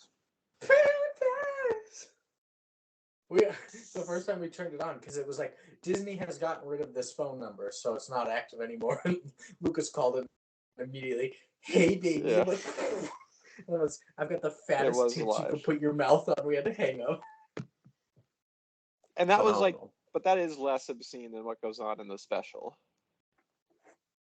The voice, 1-800-SPANK-ME? Yeah, I think that's tame line compared is to what less Itchy goes through. Yeah. Having to watch the Life Day special is more harmful for the psyche of a young person than correct. Well, not only does he get aroused by this woman, but then he also gets a full musical number. Oh my god. Why did she have to sing? Oh, she did sing a lot. I tuned out. I wanted to minutes. quit at this Every one. time music came on, I would just start talking to Brain. Like we can zone out. I don't have to take For any sure. notes here. Yeah, just musical number. Brain We and I did get a just on bad Twitter. musical number from the Seth, cam girl. Oh my god, it was so bad. And so now you cut to Mala. I don't know a single word. She's getting Leia and C-3PO on the live stream, saying that the Imperial troll must be giving Chewie and Han troubles to get to Kashyyyk. And Lumpy got so happy because he hears a ship go overhead, and they open the door expecting Chewie, and it's stormtroopers instead. They're raiding all the houses. It's like a Nazi thing. Pretty much. My Because vibes. they destroy the house. Seth, you want to talk about the Imperial Trooper's collar? Collar? His neck collar? Oh. This got Seth so mad. I wasn't mad. It was just a rude thing I said about this guy. Like the boss, because there's the stormtroopers in their white suits, and there's like the guy with the knockoff Darth Vader helmet, and there's the guy that seems like he's in charge, just wearing like a cadet uniform and a Kangol almost. But his collar is too tight, and anytime, like, he's trying to keep his neck up the whole time talking to everybody, but every time his chin goes a little bit down, all of the flame is pouring out from his neck over the collar. And I wasn't mad about it. I was just like, this poor guy, his collar's too tight, and all this neck fat's. I was not pissed. I was just being rude to this guy I don't know, who's probably dead now. He is probably dead. Well, Sondan is a blubbering mess as the stormtroopers come in. Like, he will not shut up, trying to, like, cover his tracks, has no alibi. And what he does to occupy them is powers up Mala's gift for the troopers. And it's a holographic music video of the Jefferson Starship. And you get a whole nother fucking music video 5 goddamn minutes later. Of just Jefferson Starship playing rock music. Yeah, what a horrible gift. No kidding. Who knew she was that big of a fan? So my god, Yeah, Jefferson Starship. I said it was a terrible gift. She doesn't even understand them. Brandon was like, do you think they have more than 2 songs on there? Or I think this is the only one. Every time you open it, they just do this every time. Also, is that live? Is that why it took him so long to set it up? He was like calling them to do this? Yeah. They got to set up. Mic check. We have to wake them up. We have to wake up Jefferson Starship. Perform for me. This is, pretty so stupid. We've gone through 13 minutes of the movie here within 45. like 2 minutes here, and it's 8 minutes of it was 2 different music videos and 5 minutes in between. 5 minutes in between was garbled nonsense. Most of the movie is. It's Wookiee We're talk. struggling here. Do you think people were happy to see Jefferson Starship like on ABC? No. Like showed? In 78? When they were like, we miss Jefferson Airplane? They're like, we haven't seen a single lightsaber yet from Star Wars. Yet. Spoiler alert. It was funny, but too, because like you said, garbled nonsense, and when like they were talking to Leia on the live stream, she didn't understand the Wookiee language either. She's like, hey, can you just put Han on? She was kind of like rude and racist about it too. A little bit. So, I don't understand your Ooga Booga language. Can I speak to an Englishman? What the hell, Leah? You shouldn't say all that. Can I speak to a colonizer, please? A real American. So you get that whole music video, and Lumpy gets upset about them being in the house on Life Day, and they tell him to watch himself or they may open fire. And so Lumpy must de-stress. They love pointing guns. And he puts on his headphones and beats up his like Simon game, but then it turns into a Star Wars cartoon that we watch with him. Yeah. Probably the most sane part of the movie, this little cartoon adventure. Yeah, I would agree. Yeah. And there's some weird parts though. Sorry, I'm thinking. Mainly the animation. The planet's floor was Jello. Was it Jello? Is that what we landed on? Pretty much. I just thought they maybe didn't know how to animate water. Also could be true. I don't know. They meet Boba Fett though for the first time. He's riding this giant plesiosaur looking thing, right? Yeah. Plesiosaur. In this cartoon, Luke is unable to fully contact the Millennium Falcon, so him and R2 and C-3PO are going to go catch the Falcon and try and save Han and Chewie. And yeah, the ground's made of jello. They're about to be eaten when they encounter Boba Fett, who's going to help them out. But apparently, Chewie had been acting strangely because of a talisman. It's a magic talisman, yeah. A Tesselman. A Tesselman. You knew the word. I didn't. I did not know what a talisman was at that time. You're never going to make me believe There's that. a talisman in that little dwarf game you guys like to play. I'm sure of it. You know, because you're small. With the elves and stuff.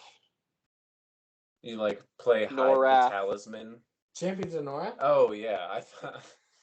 What was I going? You were just making fun of me for I was doing it. Yeah, I was. Little dwarf game. I was implying that you, along with your short friends growing up, would play like hide the talisman in your friend's ass or something, which is a stupid name for a game.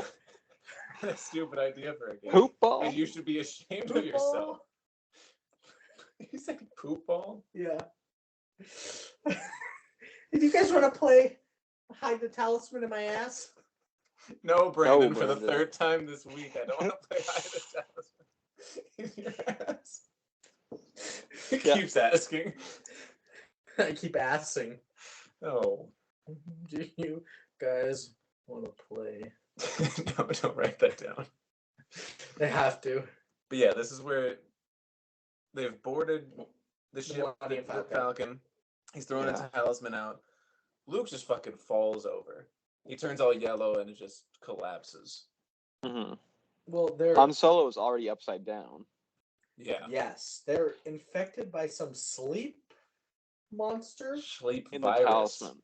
That the Empire put it in a talisman to infect people with a sleep virus, and it infected. And the only way to keep people alive is to hang them upside down so all the blood goes to their head. So that's why they saw Han Solo upside down in the transmission.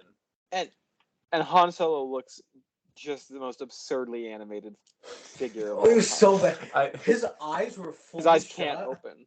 Yeah. What the fuck was that? I didn't see that part. I didn't see him until they woke him up. I wasn't even paying attention to his face.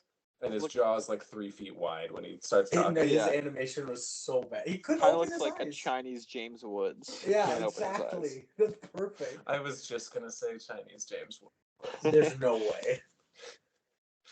There's a way. Well, Lumpy almost got caught watching this animated show by Imperial troopers. Like, changes it real quick.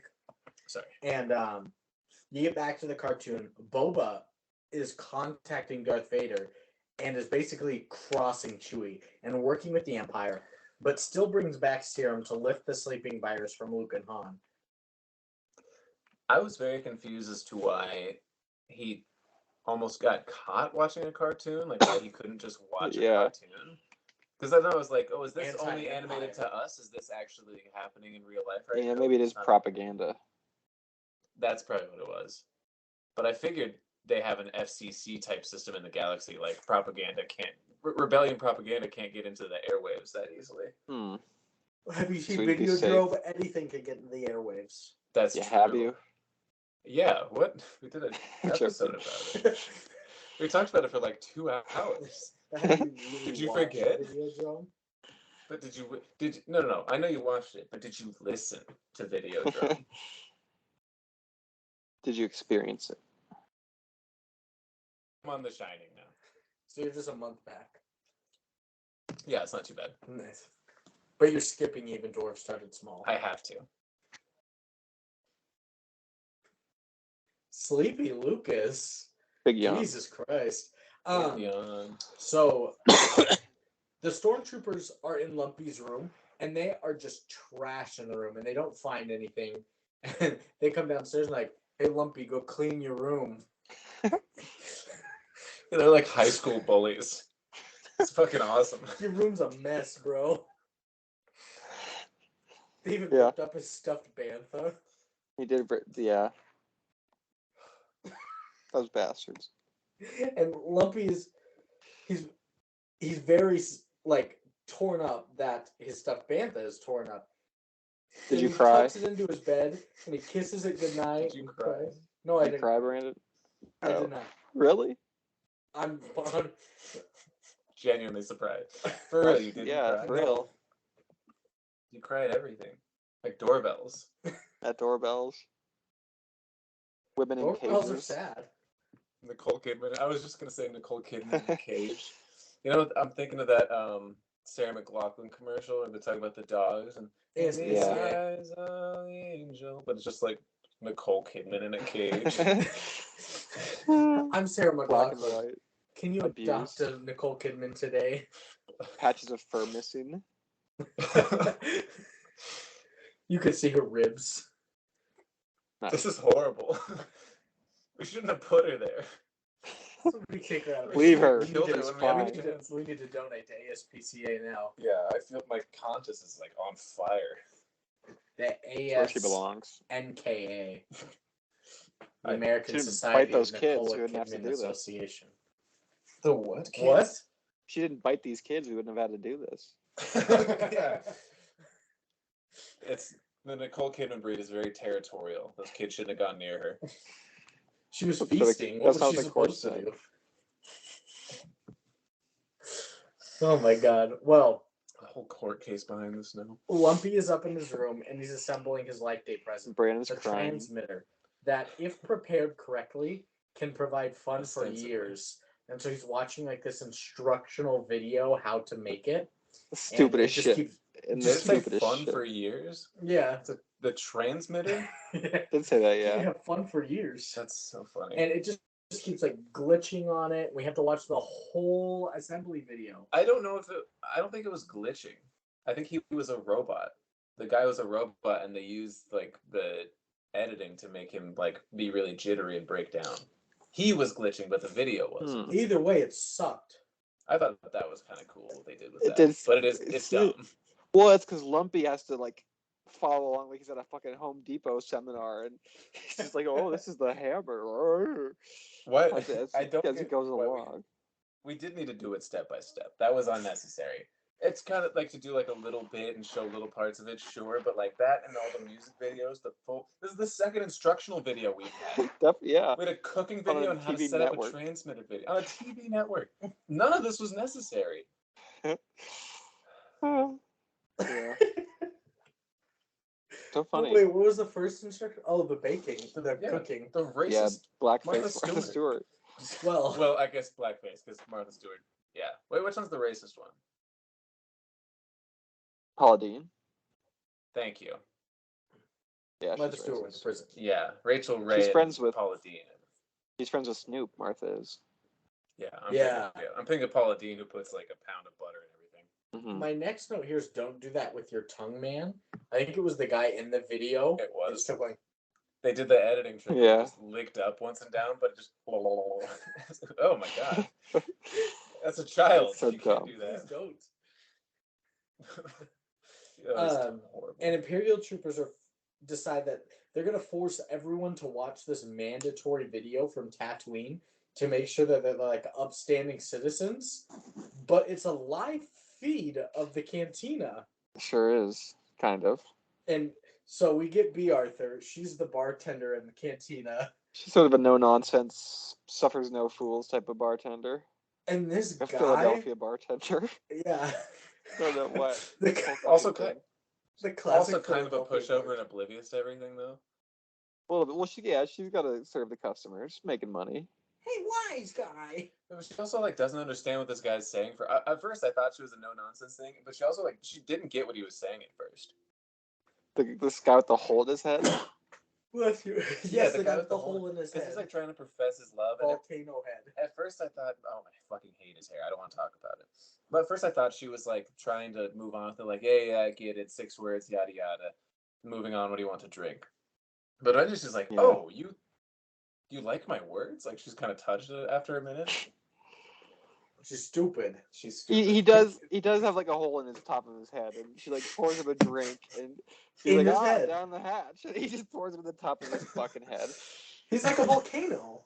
Shit, he comes in and immediately confesses his Fuck love. We this. don't know who these characters are. I don't know. They just Later went on, out she of their pours way. it directly into his head too. He goes, So oh, first I'll top you off. He says bottoms up and pours it in there, and then she's like, "Do you need another drink, sir?" And she like reaches over so far to the top of his head. So Here you fucking go, dumb. Krellman. Krellman. I shouldn't laugh like that. Well, after he gets the drink poured into his hair, she also Is called it him his like mouth? He has a mouth. I understand he has a mouth. Is there a I don't talking know. mouth and a drinking Just mouth? stupid shit. Yeah, Pop it how many on. mouths? Why would anybody need a talking mouth and a drinking mouth? They're both So you mouths. don't choke. He's a human. No, that's stupid. You don't put food in the talking mouth. You put food in the drinking mouth. There's a call though, right, from the government? What? Isn't there a call from the government? Yeah. Mhm. This is where it got very confusing because I thought they were watching like a reality TV show, but they're getting the same call from the government on their TV That that the the stormtroopers that the Wookiee house is getting, which means that like this bar has on their TV running a live television feed of themselves constantly. Yeah, sure. Which is fucking The insane. cantina. The same cantina we should Cantina mention from the Live. first one with the jazz band. It's like if you're a quarterback in the Super Bowl watching the Super Bowl on an iPad while you're in the Super Bowl. It's kind of funny. It's weird. It's hilarious, but it's not. It can't be intentional. They just fucked up the continuity. Yeah. That's so crazy. Basically, there's a curfew, right? Everyone's got to go home on Tatooine. Yeah. Yes. And the whole cantina starts rioting because they don't want to close. And B. Arthur decides to give out one more round on the house for everyone. Seth's like, you've been buying everybody's drinks right now. You haven't charged a single person. Yeah, like when she rejects the guy's left, she's like, all right, I'll get you another one. This one's on the house. Volcano mouth. Why do you need a volcano when you have a mouth? Yeah, and then she gives some free drinks to the house band. And then one more. To settle everybody down, she does this big musical song, one more round, everybody have one more drink. She also hugs a rat. On the house.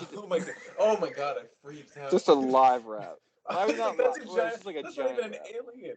Yeah. It's just a rat. And this is Star Wars, like, will remind you people where there's like lightsabers and famous duels and stuff. And now we have B. Arthur singing a song about one more round at her bar before she cuts. Everyone's like, you kind of have to go home, but you can't stay here. Everyone's drunk and wants another drink. So she starts hugging a rat and sings. It's a giant rat. It's not an alien. It literally just designed like an animal on Earth. And like one of the worst ones. That is big. What's the problem? All right, fine. Caressing. You don't have to leave, but I do have to buy you all free drinks. That's not a good, like, you're not meeting in the middle. That's not a compromise. You lose, BR. But they do have a big musical number about it. It's so funny. Where are the lightsabers? Spoilers. Correct. That's what I'm wondering. Where's a single Jedi or Sith, like, action? Can they use the Force? There is one Jedi. And there's one Sith. Darth Vader for that one moment when he told everybody to search all the houses. 2 Jedis then. Where's Yoda? Is he We'll in the first one? What? Where's Yoda in the 5th episode only? I don't think he was till the 5th. Maybe not even till the 6th. He was in 5th. Okay. So after this number, she gets everyone to leave the bar, and then behind the bar pops up Krellman again with a flower. This man never left. And that ends our reality show. Krellman. So we go back to the Wookiees, and something on Lumpy's transmitter keeps saying, return to base, return to base. So the stormtroopers, they smash his transmitter and have him cornered on the balcony when Chewie and Han show up and save the day and have the stormtrooper trip over the balcony edge and die. That's what they were setting up earlier. Oh, I see. What good writing. It's very brilliant. Instead of shooting them or getting them with the lightsaber, they fall off a balcony of a home. That's Star Wars.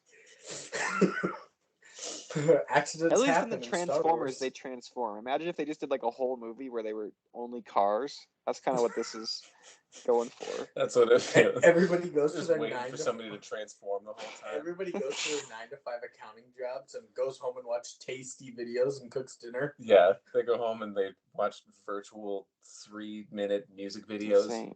And then they watch some porn, jerk off, and go to bed. Yeah, all in the same room in front of their family. In an order that would shock you. Grandpa, put your Wookiee dick away, please. That one, I do a good impression of Itchy, because that's what he sounds like. He couldn't do it. When he got mad, he sounded like a little dog, but when he was talking regular, he sounded like stock audio of a bear. Yeah. He had so many modes. The Wookiee people. Itchy. Every man has 2 moods. Itchy always just sounded like he had so much water in his mouth. He was like, That's the diabetes. I hate him. Why does his mouth look like that? Why was he so old? He looked like everything was about to fall off of him, dude. He looked like the first Wookiee with leprosy. Did you say Lumpy already has diabetes? He does. That's why they call him From Lumpy. all that bantholoin he's been eating. Oh, I thought we were talking about Itchy. They both do. We Lumpy can always sucks, talk too. about Itchy.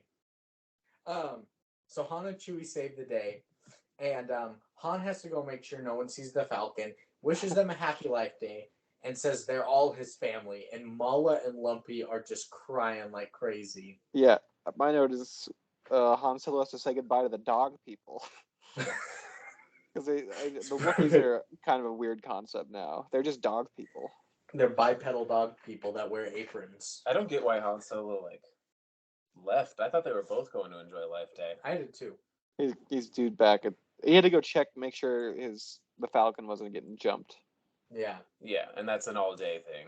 Mm-hmm. Well, Chewie and his family finally embrace for Life Day together, while Mala continues to cry. I thought they were gonna kiss. I thought we were gonna have a Kinda Wookiee did. kiss. A Wookiee kiss is maybe what this is. I don't need it. I don't need it. And as they all cry, Sondan shows up and covers the tracks This fucking of the guy. ditch.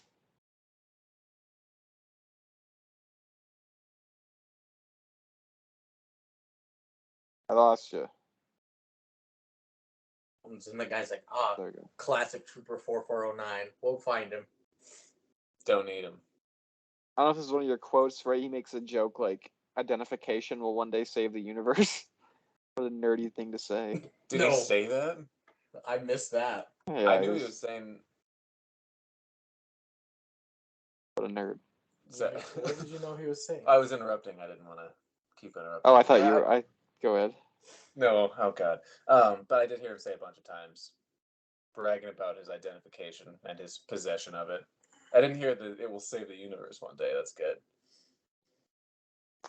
Nerd shit. Well, to kind of finish it all off, I'm we a get nerd shit. a Life Day glowing orb vigil kind of thing, Yeah. where they all hold up these orbs and are now celestial beings wearing red robes walking into the sun. Life Day is a very real and physical thing for the Wookiees. It's not like our Christmas where it's mostly symbolic. They do get to transcend the rules of the universe on Life Day. They astral project for 24 hours. It's crazy. They walk through the sun and end up in this hall. With the life tree. The tree of life? Either way. The Tree of Life. Is this the tree from Avatar? Could be. Yeah. They're just in This this was James Cameron's Mother inspiration, tree. this Christmas special. They're in this void, but somehow R2, C3PO, Yeah, they all Han, show up too. Luke, and Leia are there too. Yeah. That is I don't know. And Did they Han is have the back too. orbs? He really has to go sneak over to the Life Tree when he had to leave early. That's what I'm saying. Why didn't he just... I don't know. And how I did was- they get here? I was pissed as soon as I saw C-3PO up there. He's not... How is he on a different plane of existence right now? He's bolts.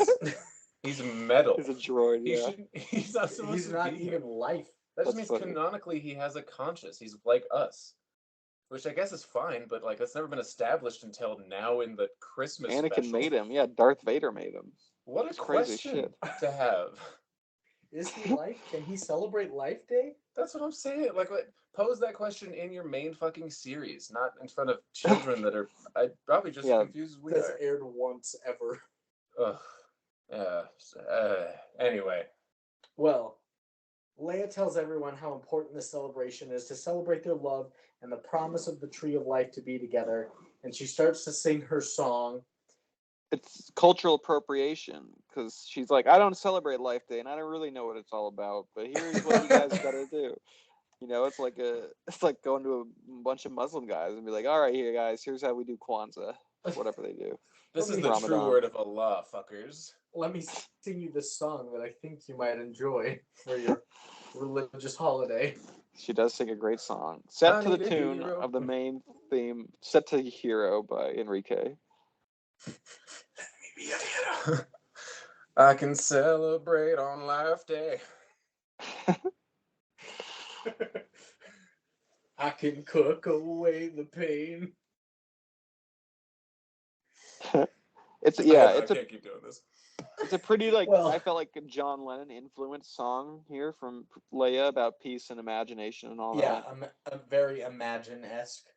Yeah. And then you get just a shit ton of flashbacks from Episode 4, A New Hope. Well, you get a lot of highlights. A lot of chess scene from the first one. Yep. Chess? Was what they highlighted? Yeah, when they're monster chess in the Millennium Falcon. Oh, is that what that... I didn't... Okay. I saw dinosaurs being knocked over, and I was like, what is this horrible animation? That was them playing monster chess? Yeah, one of the highlights from the first movie, yeah. That's so funny. I gotta the rewatch scene that everybody remembers from A New Hope. The monster chess scene. They played the monster chess. Yeah.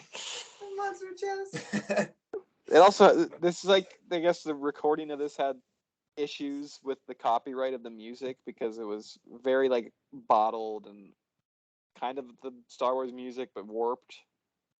That was one of the warnings on mine, anyways.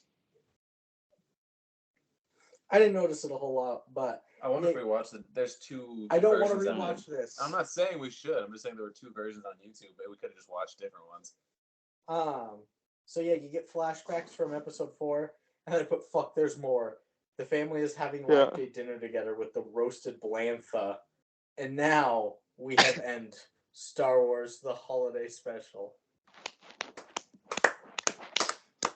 It did have like 8 or 9 endings here at the end. Could have ended with Chewie and Han saving the day, and the Wookiee kiss, and then the traitor came back, and then they could have ended it when they all marched into the sun. Could have ended it at the Tree of Life. Could have ended at the speech, song. at the highlights. Could have ended, flashbacks. It was rough. So, wow. That's it. Yeah. Seth, quit shaking your head. Well, I was just thinking, they say you can't predict when you get an aneurysm, but I think... Oh, no. I think I feel it coming on after having to watch that and then talk about it again. A lot of time spent to it, yes. How do you spell aneurysms? A-N-E-U-R. Oh, I nailed it.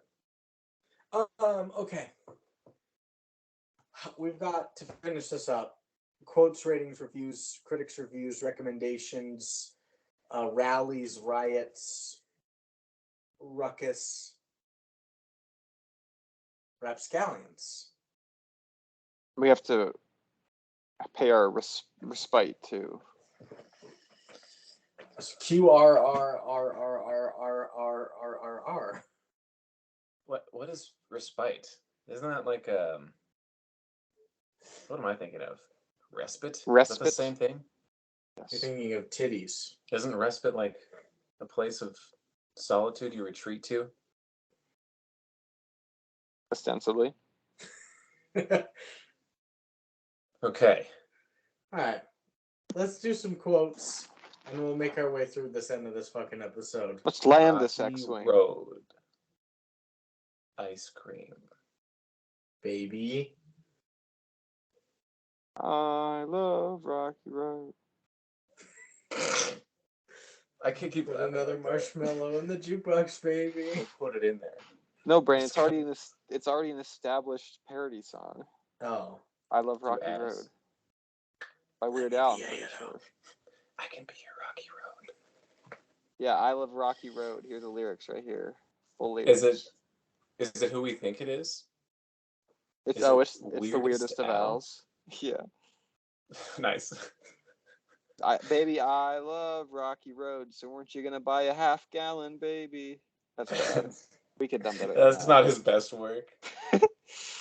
Let's see. It's not even like rhythmically sound. I don't think he put Released in syllables in there.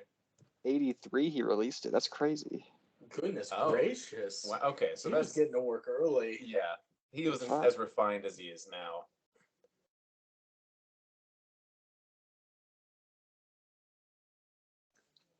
What a weird pausing time. Yeehaw! How did we all know that was the time to pause? He wasn't as refined as he was then. No, you're right though. He wasn't. He didn't come into his Let's artistic continue that conversation. clarity Because we until really should the have. 90s, I feel like. Yeah, 90s, because I think my first exposure to him was don't pause again. I'm ready to pause at any moment. Was God, I actually having a hard time remembering what it was. Eat It? No, it's He did do the Eat It's, yeah. It was like early 2000s. Hold on, you guys talk for a second. I gotta White remember and what Nerdy. this was. That was it. Thank you. Okay, Nice. yeah. Yeah, White Nerdy was my first too, actually. Gangsta's Paradise, Amish Paradise was an early one. That's an early one. I never heard that one, but I do love the idea of it. Did he do one called Total Eclipse of the Fart, or is that just me? I think that was just Michael Scott. Yeah. Oh, that's right. That sounds right. Poop ball?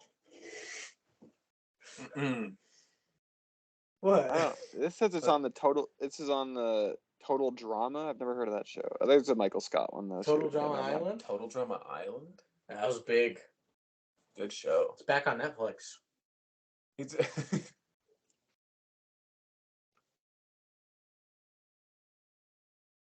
Wait, what the fuck was that? He just counted down and we just listened to him. He was doing a social experiment and we either failed or passed depending on what he was wanting from it. We had to get to the quotes, ratings, and reviews, didn't we? We already took a pause. Earlier. What a weird time to pause again. I'd say. I said he wasn't as refined, and all of us, for no reason, paused for 5 seconds. That's what that was. Oh, I'm sorry. Yeah, it was weird that we all paused, and then you're trying to make us do it again? Fuck it, I'll do it again. Fuck it. Okay, quotes, ratings, and reviews. Now that we're past our rocky road. Do you think it's going to take us longer than 20 minutes? Should we pause? No, we can get through quotes. We'll do ratings, reviews, all that shit after. Okay. How many quotes do we have? I think I only have 6. I have 11. That makes sense. Brandon stole all of his. Yeah, they're probably all yours. I have 8. 11 quotes of just me. It's just himself. I was funny today. My quoting myself has gotten way out of hand. So 6, 8, 11. Just we'll do our normal halves. Lucas, kick it off. Oh, I guess maybe I found another one here. I'll do 4 because I found another one. Okay. This is when nobody is leaving the bar, and I put even Thorpe isn't leaving the bar because the Arthur goes, "Short memory, eh, Thorpe? Short memory."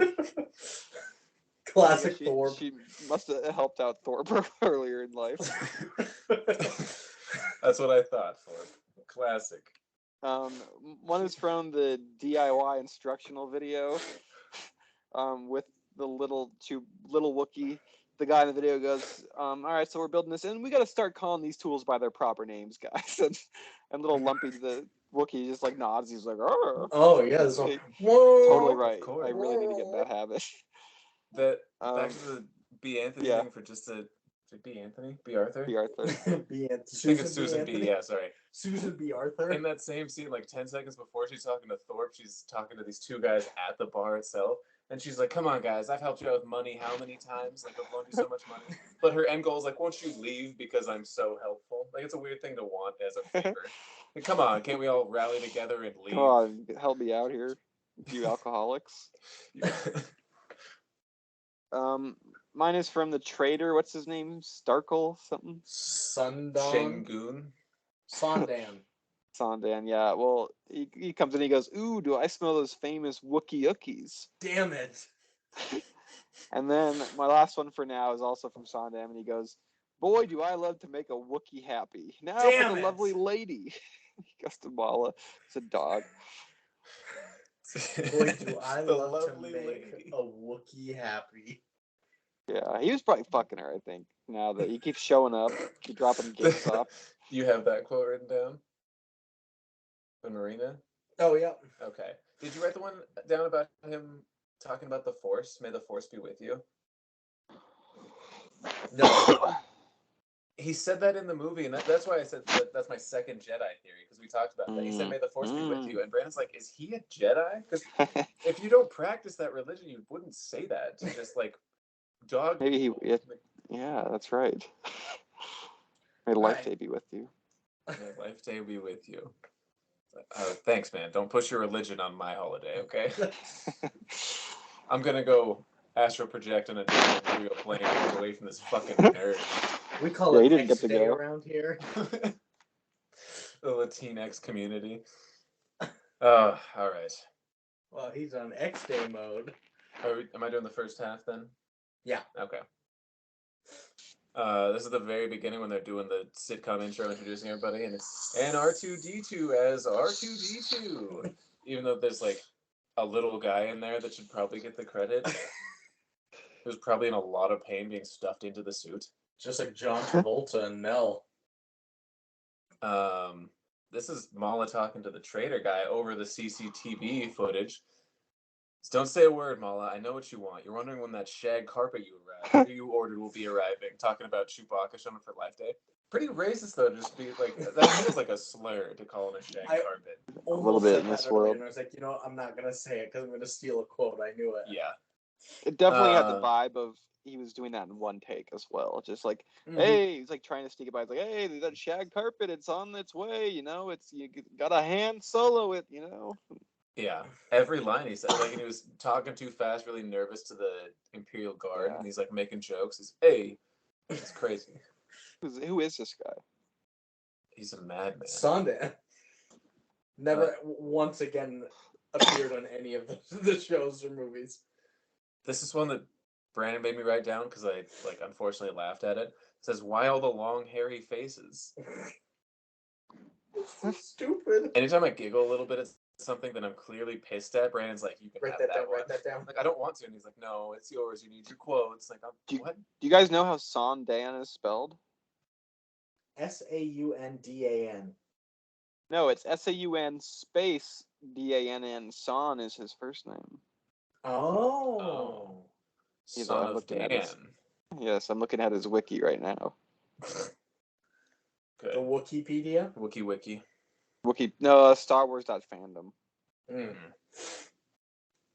And your last one, Seth? Last one for now is when he's coming in with the gifts, the Sondan fellow. He's trying to remember the name for something. He goes, the thingamabob. Oh, that's right, the mind evaporator. That is an important thing to forget the name of, brother. That's crazy. That's fucking insane. Oh, one of my notes is that a giant rat? Okay. I was so confused. That rat was the happiest thing in the building, too. Oh, it really was. He's getting petted. Bobbing his head to the song, singing. So I've got two from Chef Gourmanda or Gourmanda in the cooking video. One is whip, stir, whip, stir, beat. That's one of mine, yeah. And Mala's just... With an additional quote of mine of, what the fuck is this? And yeah, Mala's just going. And then the other one is when she's talking about bantha loin. It's not only a very hearty, nourishing dish, but it's very economical too. So all those hungry mouths in your household will be going yummy, yummy for their tummy tum. Important to know. Thank you for making me relive the trauma, Brandon. Okay, you took both the Wookiee and make a Wookiee happy. Their food's not that great. They're Wookiees. Feels racist. He said that. The holographic porno. I am Oh, found yes. in your eyes, only eyes. In your eyes only, eyes only. I am in your mind as you create me. Oh, yes. I can feel my creation. I'm getting your message. Are you getting mine? And then Itchy just goes, "Oh." He came. It's so gross. That was the climax. He red rocketed, yeah. And Still on the dog thing, huh? my last two for right now are from Seth. Right away. Hell yeah. When they have to put a Wookiee in a human house cooking dinner and shit. She's wearing an apron. We And did it's- talk about yeah. that already, but yeah. And then after the cooking video, Seth just goes, "There's gonna be so much hair in that soup." She was like putting her hands in it. Yeah. These fucking people, they have hairballs. It's just insane that the structure for this is focused on the domestic life of a family of Wookiees. As they go through like 1970s fucking housekeeping. In a galaxy far, far away, but like eerily similar to ours right now. All right, I got two left because Brandon took one of mine, and it's similar to the TV intro from Seth, but it's introducing Chewbacca's family, his wife Mala, his father Itchy, and his son Lumpy. They're just like the Brady Bunch. These fucking dog people. It's a very serious movie franchise. Oh my, this was such a Brady. Get ready for the family. ready for his son Lumpy. Yeah. It reminds All me right. of that Rick and Morty's like cable one where your voice is now Lucas. Introduce a piece of toast as your host, and for the 49th consecutive year, Bobby Moynihan. Oh, It's just the Wookiees instead. And like we've almost caught up to that now with like WandaVision was kind of in like a I Love Lucy type of deal. And this was and this is just such botched so hard. This whatever concept that they were going for. The Brady Bunch Wookiees. All right, my last one here is from Luke Skywalker when he's like Skyping with Mala about Chewbacca not showing up for Life Day yet. He goes, "Come on, Mala, smile," and they pan to Mala, and she's just sitting there. They go, "Come on, where is it?" When she opens her mouth and makes a Wookiee noise, and Luke just goes, "There it is." I remember specifically screaming no during this scene. Like, no, don't ask her to do that, please. I didn't want to famous smile. Because I know they reused the Chewbacca suit that was specifically designed to be in a movie franchise, and they were just like, we gotta throw together these other fuckers really quickly. So I don't want to see what smile they threw together on this fucking jerry-rigged Chewbacca suit. Oh, that's horrible. That's last of my quotes. All right, Seth, your turn. Oh boy.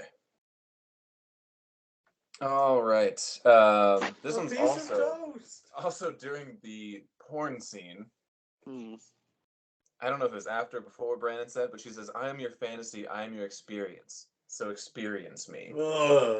Totally. It was I think it was the last thing she said before she broke into song.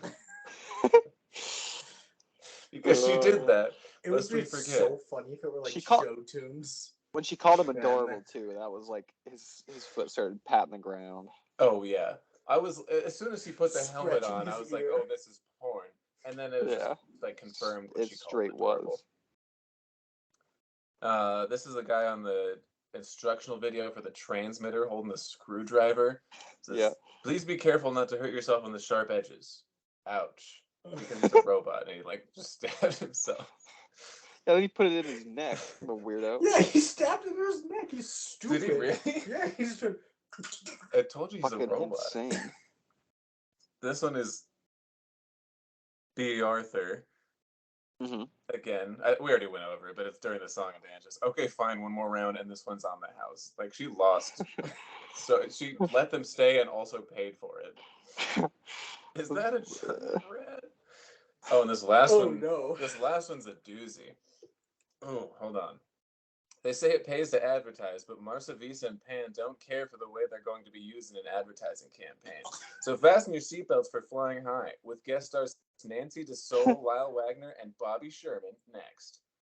That was just the end of the movie had ended, and it was like what was coming up promo for after the next show. Yeah, but like it sounded insane. Even insane. knowing it wasn't related, it still sounded crazy. We had to rewind it like 8 times for the I had to keep and get writing ready down. for Nancy DeBose, Lyle Wagner. What? They didn't do a second take on that. He was like drunk, fumbling his words. And that, I don't know, the TV back then was probably like, there's probably 60 million people watching that. Ready for that. For Nancy DeBose. Okay. All right, let's end mine. DeBose. This is just Princess Leia singing a day that takes us through the darkness, a day that leads us into the light, a day that we celebrate the light.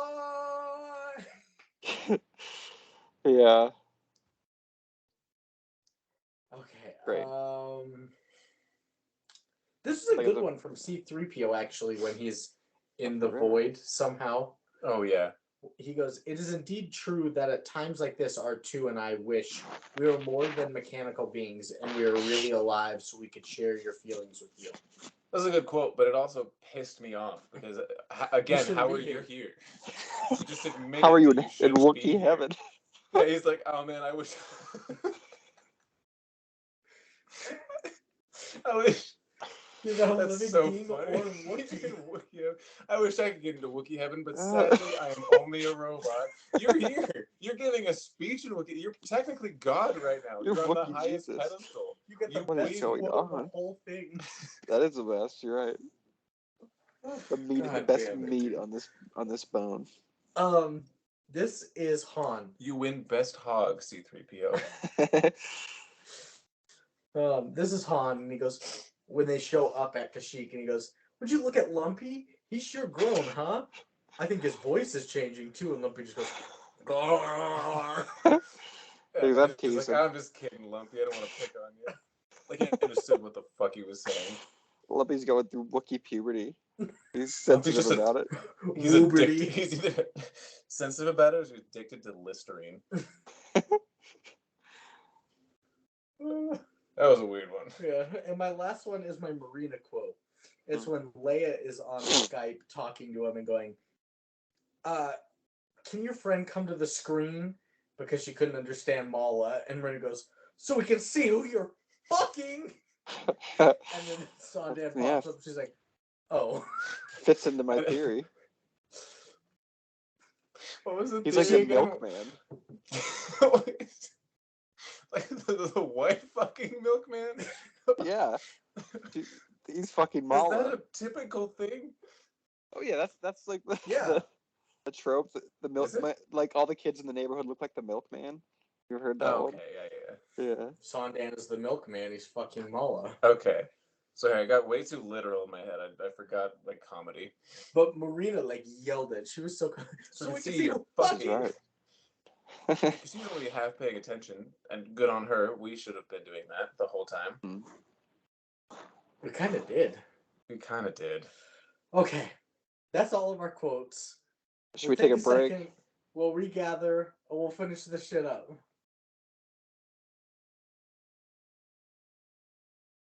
Yeah. Damn, this movie kind of all is coming together for me now. Is it making sense now? Yeah, on a lot of levels. My eyes are being awakened. That's not right. My mind. Jesus. That's how it was always meant to be. Wookiee heaven is so funny to me. Me too. Wookiee heaven is so non-selective. Wookiee heaven is like one tree in a black room dimly lit by candles. Like that's their ideal world when they die. And the robots can visit them. Not only can they visit, they're robot Jesus. servants. And the robots can visit too. All right. It's like, join me in Wookiee heaven, everyone. Sandals, Jamaica is Wookiee heaven. Asterisk not accessible by devil Wookiees. Oh my god, dude. You think they're bad Wookiees? I have a hard time believing there are good enough Wookiees to get into Wookiee heaven. Like, there's got to be bad ones if these ones made it. Yeah. I'm if horny Itchy bastard. made it, Yeah. If Itchy made it into Wookiee heaven, I don't want to see Alright, the I'm- poor bastards that are like hellbound. How bad do you have to be? He jerked off in front of his family in the living room On on Christmas. and he's not going to hell. He's the first one in line. I'm doing it again, dude. I'm dizzy. I had to leave. I'm dizzy right now. I had to leave earlier because I was like, I don't know if it was a panic attack or something. My laughter turned into like, I was getting like sad. I almost just cried for real because I was laughing too hard. It's fucking. It I almost should did be it again. a crime. Yeah. I can't believe none of this is on here.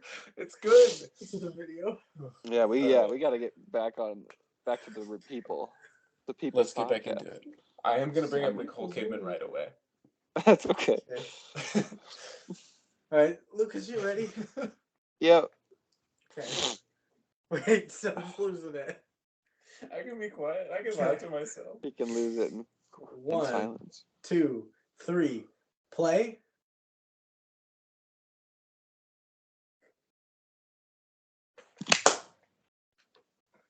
God damn it.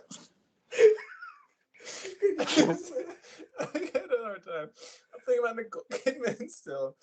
Did she make it to Wookiee heaven? What? Why did we put her in a cage? I was like, we should put this bit to rest. We should have a funeral for her, like, metaphorically. And Lucas is like, let's put her in a cage. And I was like, fuck yeah. I changed my mind so quickly. I was gung-ho about it. The most inhumane shit you could do to a person. This happened an hour and 15 minutes ago. Why is it coming up now? Because I had to leave the room. I was laughing too hard.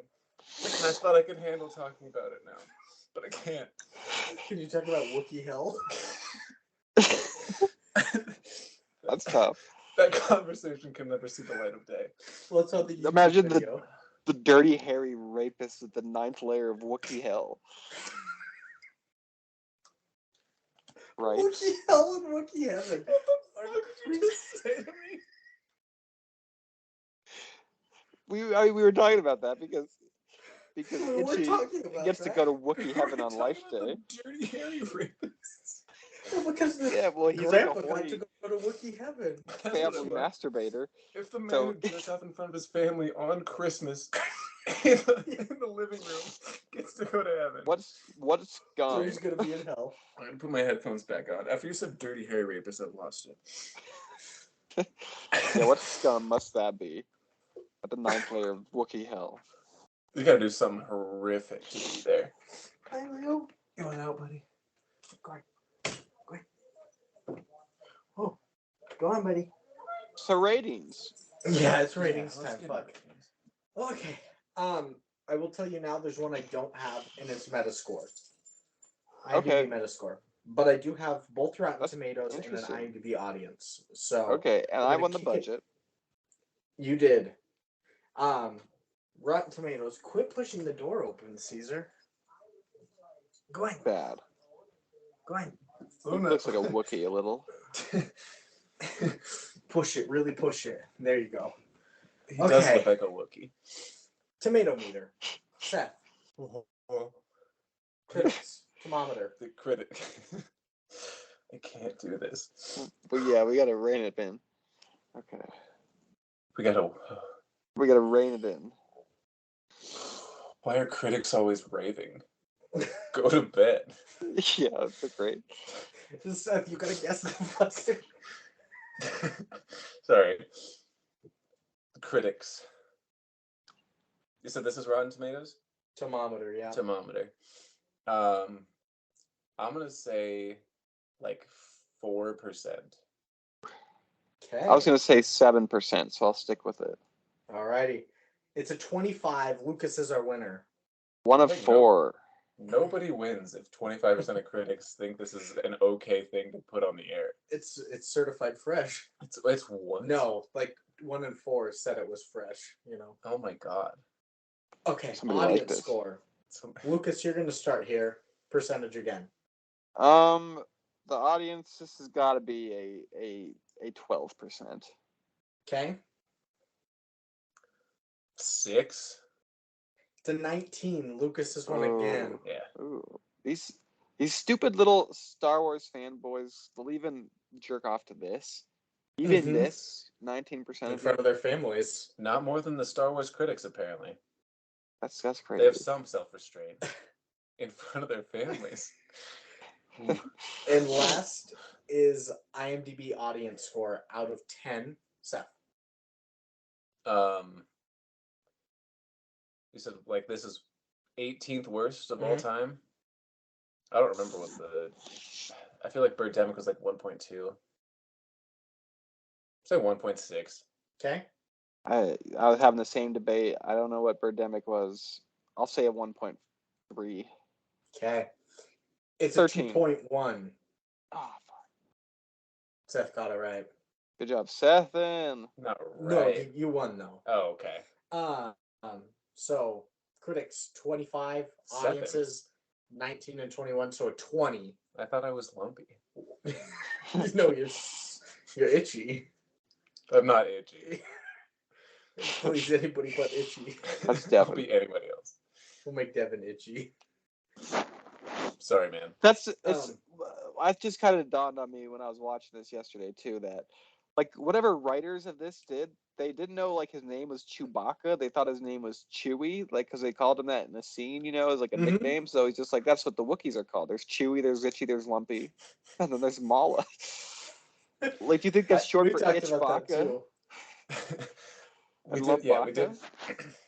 We did have that note because I was like, why don't they have regular names? And Brandon goes, well, Chewie's Chewie. I'm like, well, he's Chewbacca's a full name and Mala's a name, but Itchy and Lumpy is just like descriptions that you don't want to be associated with. It's horrible thing to call somebody. This is my friend Lumpy.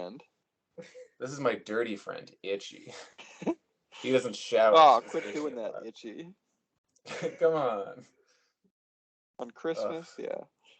Seth, on Christmas? What are you giving this movie? Are we still guessing? No, this is ours. Critics gave it a 25. Audiences are an average of 20. Lasagna. It's tough because, throughout the discussion on this episode, I laughed, I cried, yeah, I was angry, I felt every emotion. It's got to be like a 0.2, I think, which feels worse than a 0. I've given 0s. 0.2 feels worse to me, but I'm sticking with it. It's one of the worst things I've ever seen in my life, and I purposely search out bad movies.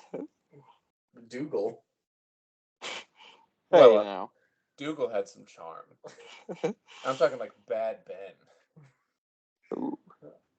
Lucas? Yeah, I don't know. Even though it's not really a movie, so I kind of got to gauge it on the TV special scale, I think, slightly altered from the lasagna scale. Okay. He wouldn't.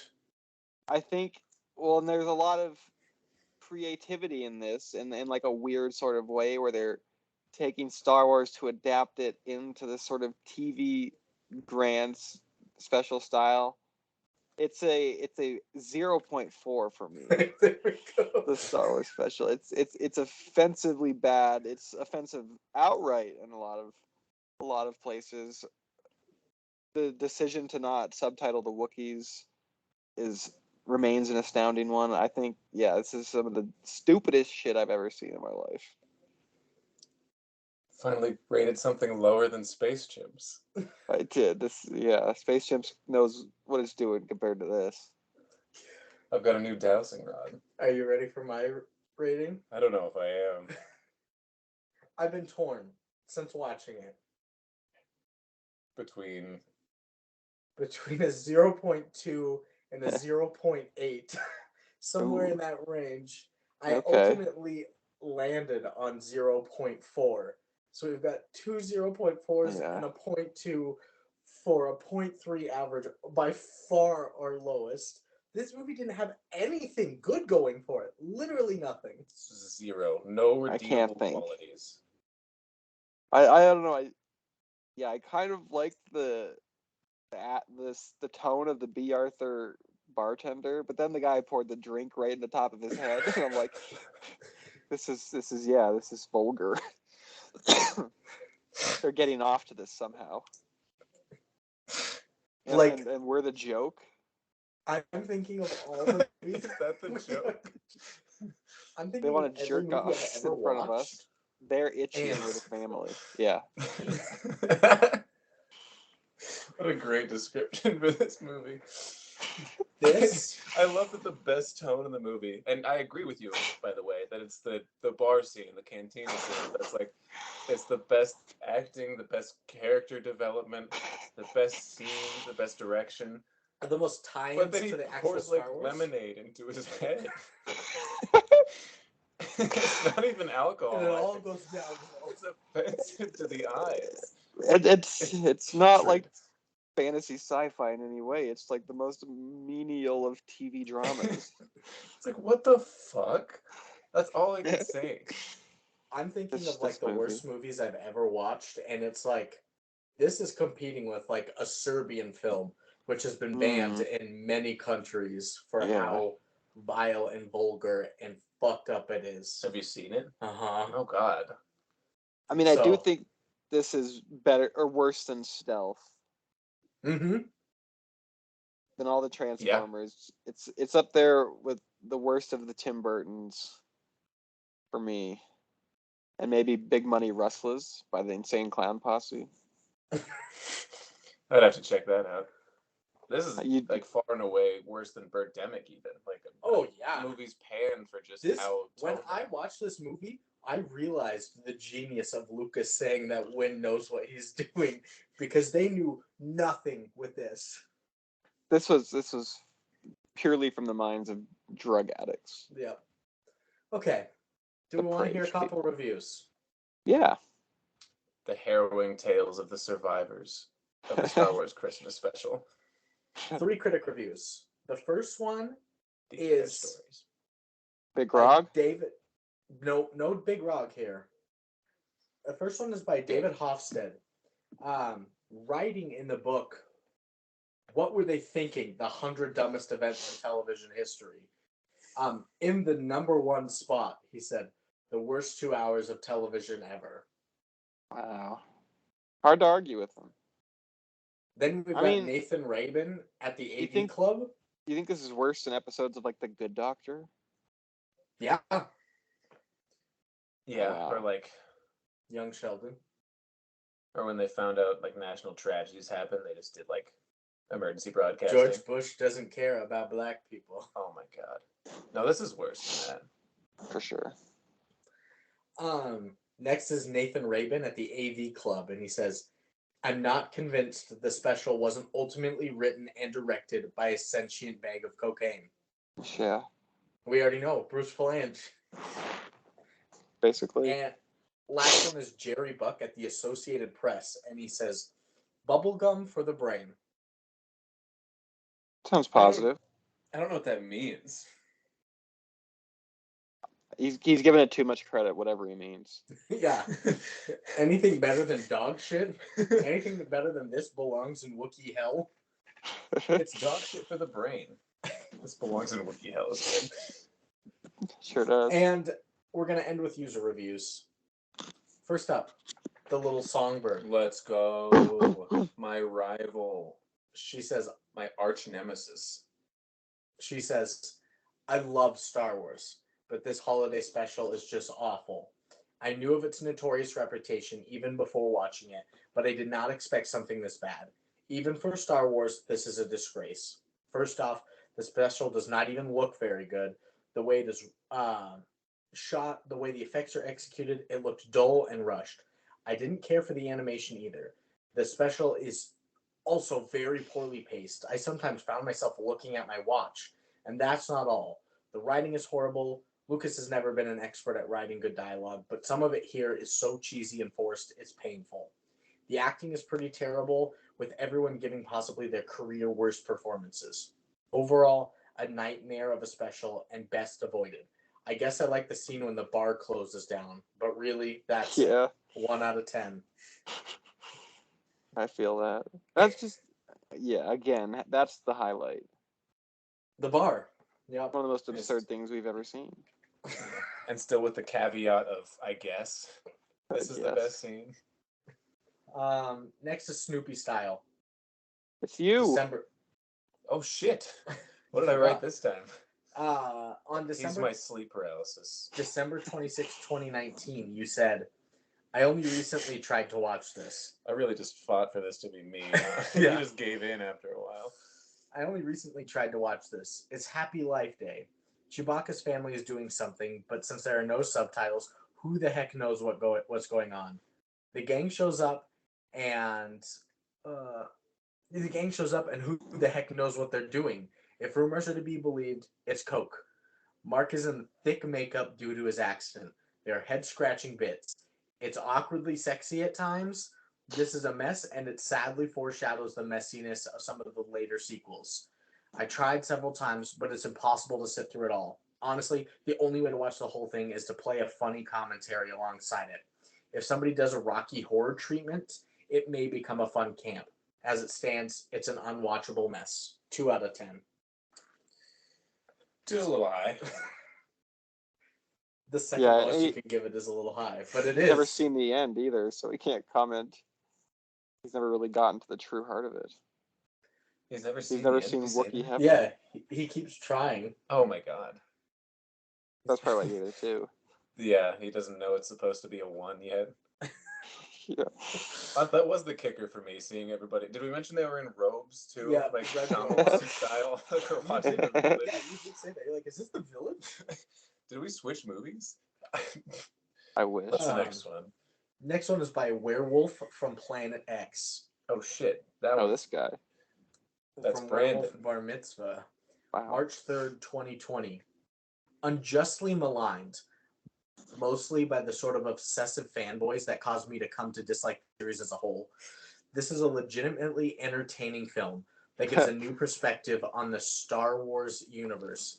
Indeed, I often find myself wishing that the series had continued in this direction rather than the increasingly boring direction it did take. 10 out of 10. Insane. Yeah. It does have like a Dazed and Confused vibe. No, it doesn't. The way that It does. There's a loose plot, and it's just kind of like watching them live their Segments. lives. Yeah, I guess. This one does. I never thought I'd say it. It made it worse though. It's it's like I'm gonna say right now, if I were watching Dazed and Confused, it would have been a better movie. Oh so yeah. he wants the series to continue more in this direction. So he wants like an Ewok That 70s show. He wants Jar Jar Binks doing the Wipeout course. You know? You know what I mean? That type of He shit. does like a force. Oh, I know jump. what you mean. He does like a force jump over. Jar Jar Binks on Wipeout does not go over my head. Lisa, get wiped out. I like How I to Met think Your he's the first Yoda. contestant to ever die on the course. Did you just say How I Met Your Yoda? I did. That's pretty good. Why didn't you just do How I Met Your Father? It would have been perfect. That's like No. too On the funny. nose. Yeah, on the That's- nose. Thank you. It gives too much credit to the source material of Star Wars, whereas this is just like, let's put their stupid characters they're on Brady TV. Bunch. Yeah. C-3PO comes home every day from work. Honey, R2 I'm home. Yeah, R2-D2 gets lost on an island. It has to with Gilligan. That's the type of shit this guy wants. It's Castaway, but it's R2-D2 instead of Tom Hanks. Screaming He's for screaming, Wilson, but but it's just... He can't go. His volume doesn't go up or down, so everything's the same. There's no emotional inflection. They would never Oh. subtitle it. Jar Jar Binks God on the Wipeout forbid. course is so funny. Bro. I would love if he like broke his neck or something. Yeah, he wouldn't get very Fucking far. Mm-mm. We good? It's so funny. Imagine him running through the course. Because he's like super athletic, canonically in the movies. He can Yeah, have, like, but 8 he is feet clumsy, though. But he's clumsy as hell, so he's like, he'd nail the balls part, and then he gets to the part with the walls and the fists, and he'd go like 90s physical comedy, like getting hit in the dick every 4 seconds. He's doing like 6 flips on the way down. with a dick? I don't know. Probably, man. I'm sure George Lucas has thought about Of putting course he a does. bulge on Jar Jar. course he Drive does. her packing. He's black. He's coded. He's black coded. He's black coated. He's packing. Jar Jar Binks. Okay, next one. By Safino, September 25th, 2021. It has its moments. No, it doesn't. It really doesn't. Delete it from your notes. Let's just say B. Arthur's singing here. I guess, yeah. It has its moments. Same caveat. I saw this as a kid, eagerly awaiting the celebration of Christmas by the Star Wars cast. As a kid, I lapped it up for sure. But hey, this is a movie for kids. Definitely in need of a reboot. I would suggest casting Danny Dyer as Han Solo, please. For some multicultural flavor, please cast Alden Ehrenreich as Han's long-lost brother, per the Wikipedia page. 5 out of 10. He's not in the Writing a character. letter to He's in the George movie.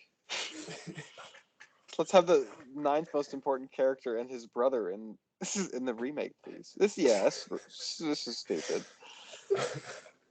5 out of 10 there. Okay. By Mr. Fusion, December 22nd, 2015. I'm gonna pass out. The sort of infamous reputation saddled by the Star Wars Holiday Special will make anyone curious, but all of the warnings and bad press are merited.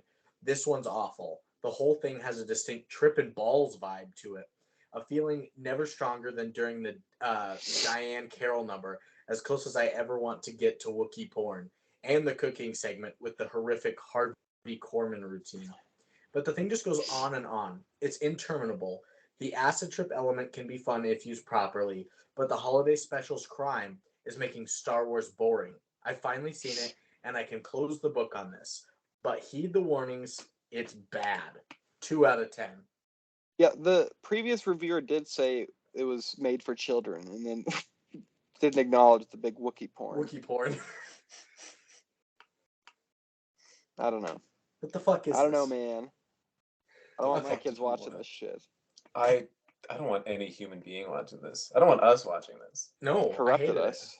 It was horrible. I almost cried.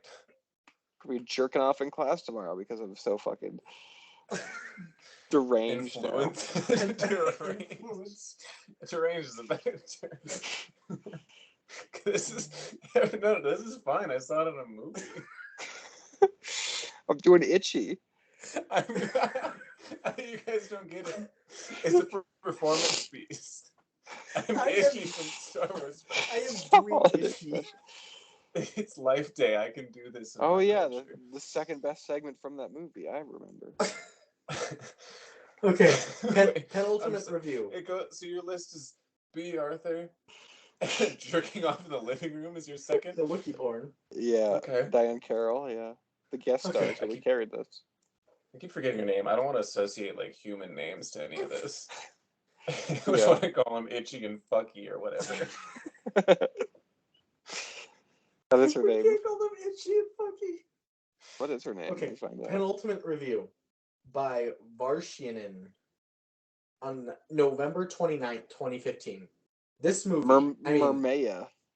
What? Mermaya is Diane Carroll's character. Oh, Oh, I didn't know Maya. she had a name. Did she say it? No, they just gave it to her, I think. Well, this review. We'll do it in post. This movie blows. There, I've said it. It is officially the worst thing that has ever happened to Star Wars, in addition of being one of the worst movies ever made.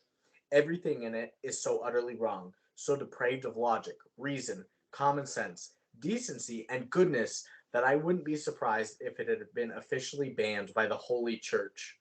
It takes some effort to talk to people about this film. It has a minor cult following, yes, but usually you have to convince people that it even exists. Then, that it really is as bad as you're making it out to be. Then, that you've been mad enough to see it. And yes, it does exist. Yes, it is as bad as the legends tell. Worse, in fact. And yes, I have seen it. Alcohol was involved. Tears were shed. Jaws hung wide open. Questions were asked and not answered. And through it all, our image of Star Wars was forever altered. It's that bad. The film is so bad, it defies logic. It has to be seen to be believed, but to see it is to risk everything you hold dear and sacred on this good earth. Proceed at your own risk. 1 out of 10. Good review. Fear Factor. Tonight, our contestants are gonna risk it all by watching the Christmas special. Oh. No, what did you think I was gonna do? Just put more characters in Fear Factor? Imagine Fear Factor with Conehead, yeah. You have to eat this bantha live. Is Admiral Akbar in Fear Factor? Okay. Issue would win Fear Factor. Oh, As long as the challenge was always jerk off in front of your family. That'd be a terrible episode. And my last review. Joe Rogan. Yeah, he's still the host. He's still the host of Space Fear Factor. Well, because he can go to Wookiee heaven. He transcends that. And he has kind of shame. is. Yeah. He kind of is a like He's to their think- Jesus. I like to think in Kashyyyk they listen to the Joe Rogan Experience. So They they're all worship so it. fucked up over there. They Okay. take it as their Bible. Ultimate review. Acetanellus, May 11th, 2020. This is an absolute, spelled APSALOOT. Isn't that like a breed of horse? I don't know. The All right. Appaloosa. This is an you. absolute I knew I wasn't masterpiece of a film. It's even better than Shrek 3, 10 out of 10. Oh. That was the ultimate review. Yeah. High bar. It was pretty ultimate. So, that's going to end it. Are we recommending this film, guys? No. No. No. I'm surprised this didn't tank Star Wars out the gate. That could have been a real danger. Being after the first movie, That's what I said. I- The first one was nominated for Best Picture. I know. think George Lucas. Go ahead, Seth. No, you go ahead. I was just producers could have seen this and be like, "Oh my god, they did not know what they're doing," and they could have just pulled the Mhm. plug. Horrible. I think it might have tanked Star Wars if George Lucas didn't buy and try to keep every copy to himself. Yeah. It's bad. We can't recommend this I'll film. recommend it. No. I'll do it. I'll bite the bullet. Who are you recommending it to? For the absurdity. Yeah, for the absurd. This is for you, pops. I don't know. I feel like there's guys like us looking for terrible movies to watch and make fun of and talk about. I hated this. Yeah, but how much fun did we have? We had a lot of fun here. We Had did. a terrible time watching it. Yeah, so I think I'd recommend this to like an enemy of mine. An enemy of laughter. The enemy of laughter should Yeah. watch this movie. Okay. That's going to end it for the Holiday Hose. And apparently the Star Horse. Star Horrors. The space Star sluts. Wars. Oh yeah, not to mention the Love Love Lads. Lads. Is there a fifth one? You know, I do work 7 days this week. Oh my I'm working god. Monday through Sunday, so I might actually have to be. this is yours. I don't feel like a love lad anymore. No, you motherfucker. I thought I was doing it to myself. I thought it'd be okay. No, I'm still probably going to edit it. You poor thing. You poor, dirty little Love lad. regular slut. Just a dirty slut. Space slut. Calling somebody an itchy has to be the worst insult of all time now that we can ever come up with. Yeah. Good Alright. charm though. That's going to end it. Charm. Next week, we are watching Kirk Cameron's Saving Christmas, which is also on the IMDb bottom 100. I'll already spoil that now. And it's I down hate there. this guy. You hate Kirk Cameron. Yeah. I'm Big not time. familiar with this game. Oh, you'll hate him. We're in for another doozy. Then we got Christmas Mail with a guest. And Nice. finishing the season, basically, with It's a Wonderful Life and a talking cat. So, They're not going to be sure we're doing that movie. that's the title. It's like question mark, exclamation point, question mark. The movie doesn't even know. That's So, great. thanks for listening to this wild-ass episode. Sorry. We will see you next week. I love you, Gadoosh. Gadoosh, goodbye. Love you guys. Fuck. Yeah, that was fun. That was a nightmare. But yeah, I Kirk mean, that Cameron. was a lot of... Oh, go ahead. I was just because it was a lot of fun to record, but no, that actually was like a very almost just, like torture kind of process to watch. Yeah, the decisions of making that are just the first thing anyone ever came up with every time.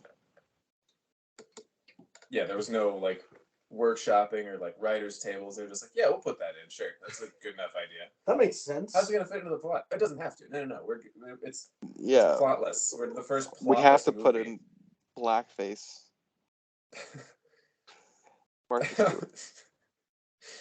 But she's gonna have 4 arms, right? We're not taking that out of this bit. Made it way worse. Of course, there are gonna be 4 arms. Stupid bitch. Yeah. Frito pie-assing bitch. If we didn't give her 4 arms, it'd be racist idiot. I mean, Kirk Cameron is like I think he's like a mega Christian. Fuck you, atheists. Oh yeah, I'm kind of familiar with that. That just in his name being out in the ether, I guess, and Brandon having kind of tangentially talked about him a little bit, but yeah, I Brandon's don't know any of his movies or anything. Brandon's a big fan.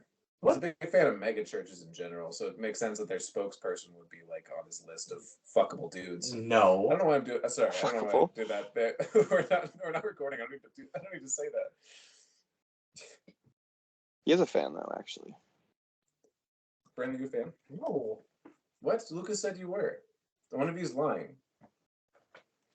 It's a sin to lie on Life Day. All right, I'll see y'all. That was a lot of great belly laughs, and I peed myself. Yeah. Do you want to hear a bad joke before you go? Yeah. My buddy James said a long time ago. He says they call me Mr. Overboard. Not because I drink too much. I just have a propensity for falling off of boats. Good night, Lucas. Good Thank idea, you. I like that. And that's the leader in our Have a fantasy good night, football man. group. Yeah, he's winning. Oh, that guy. Yeah. Oh, well, I'm beating Tampa Bay Ticklers. Do it. Oh, he's gone. Do it. Do it.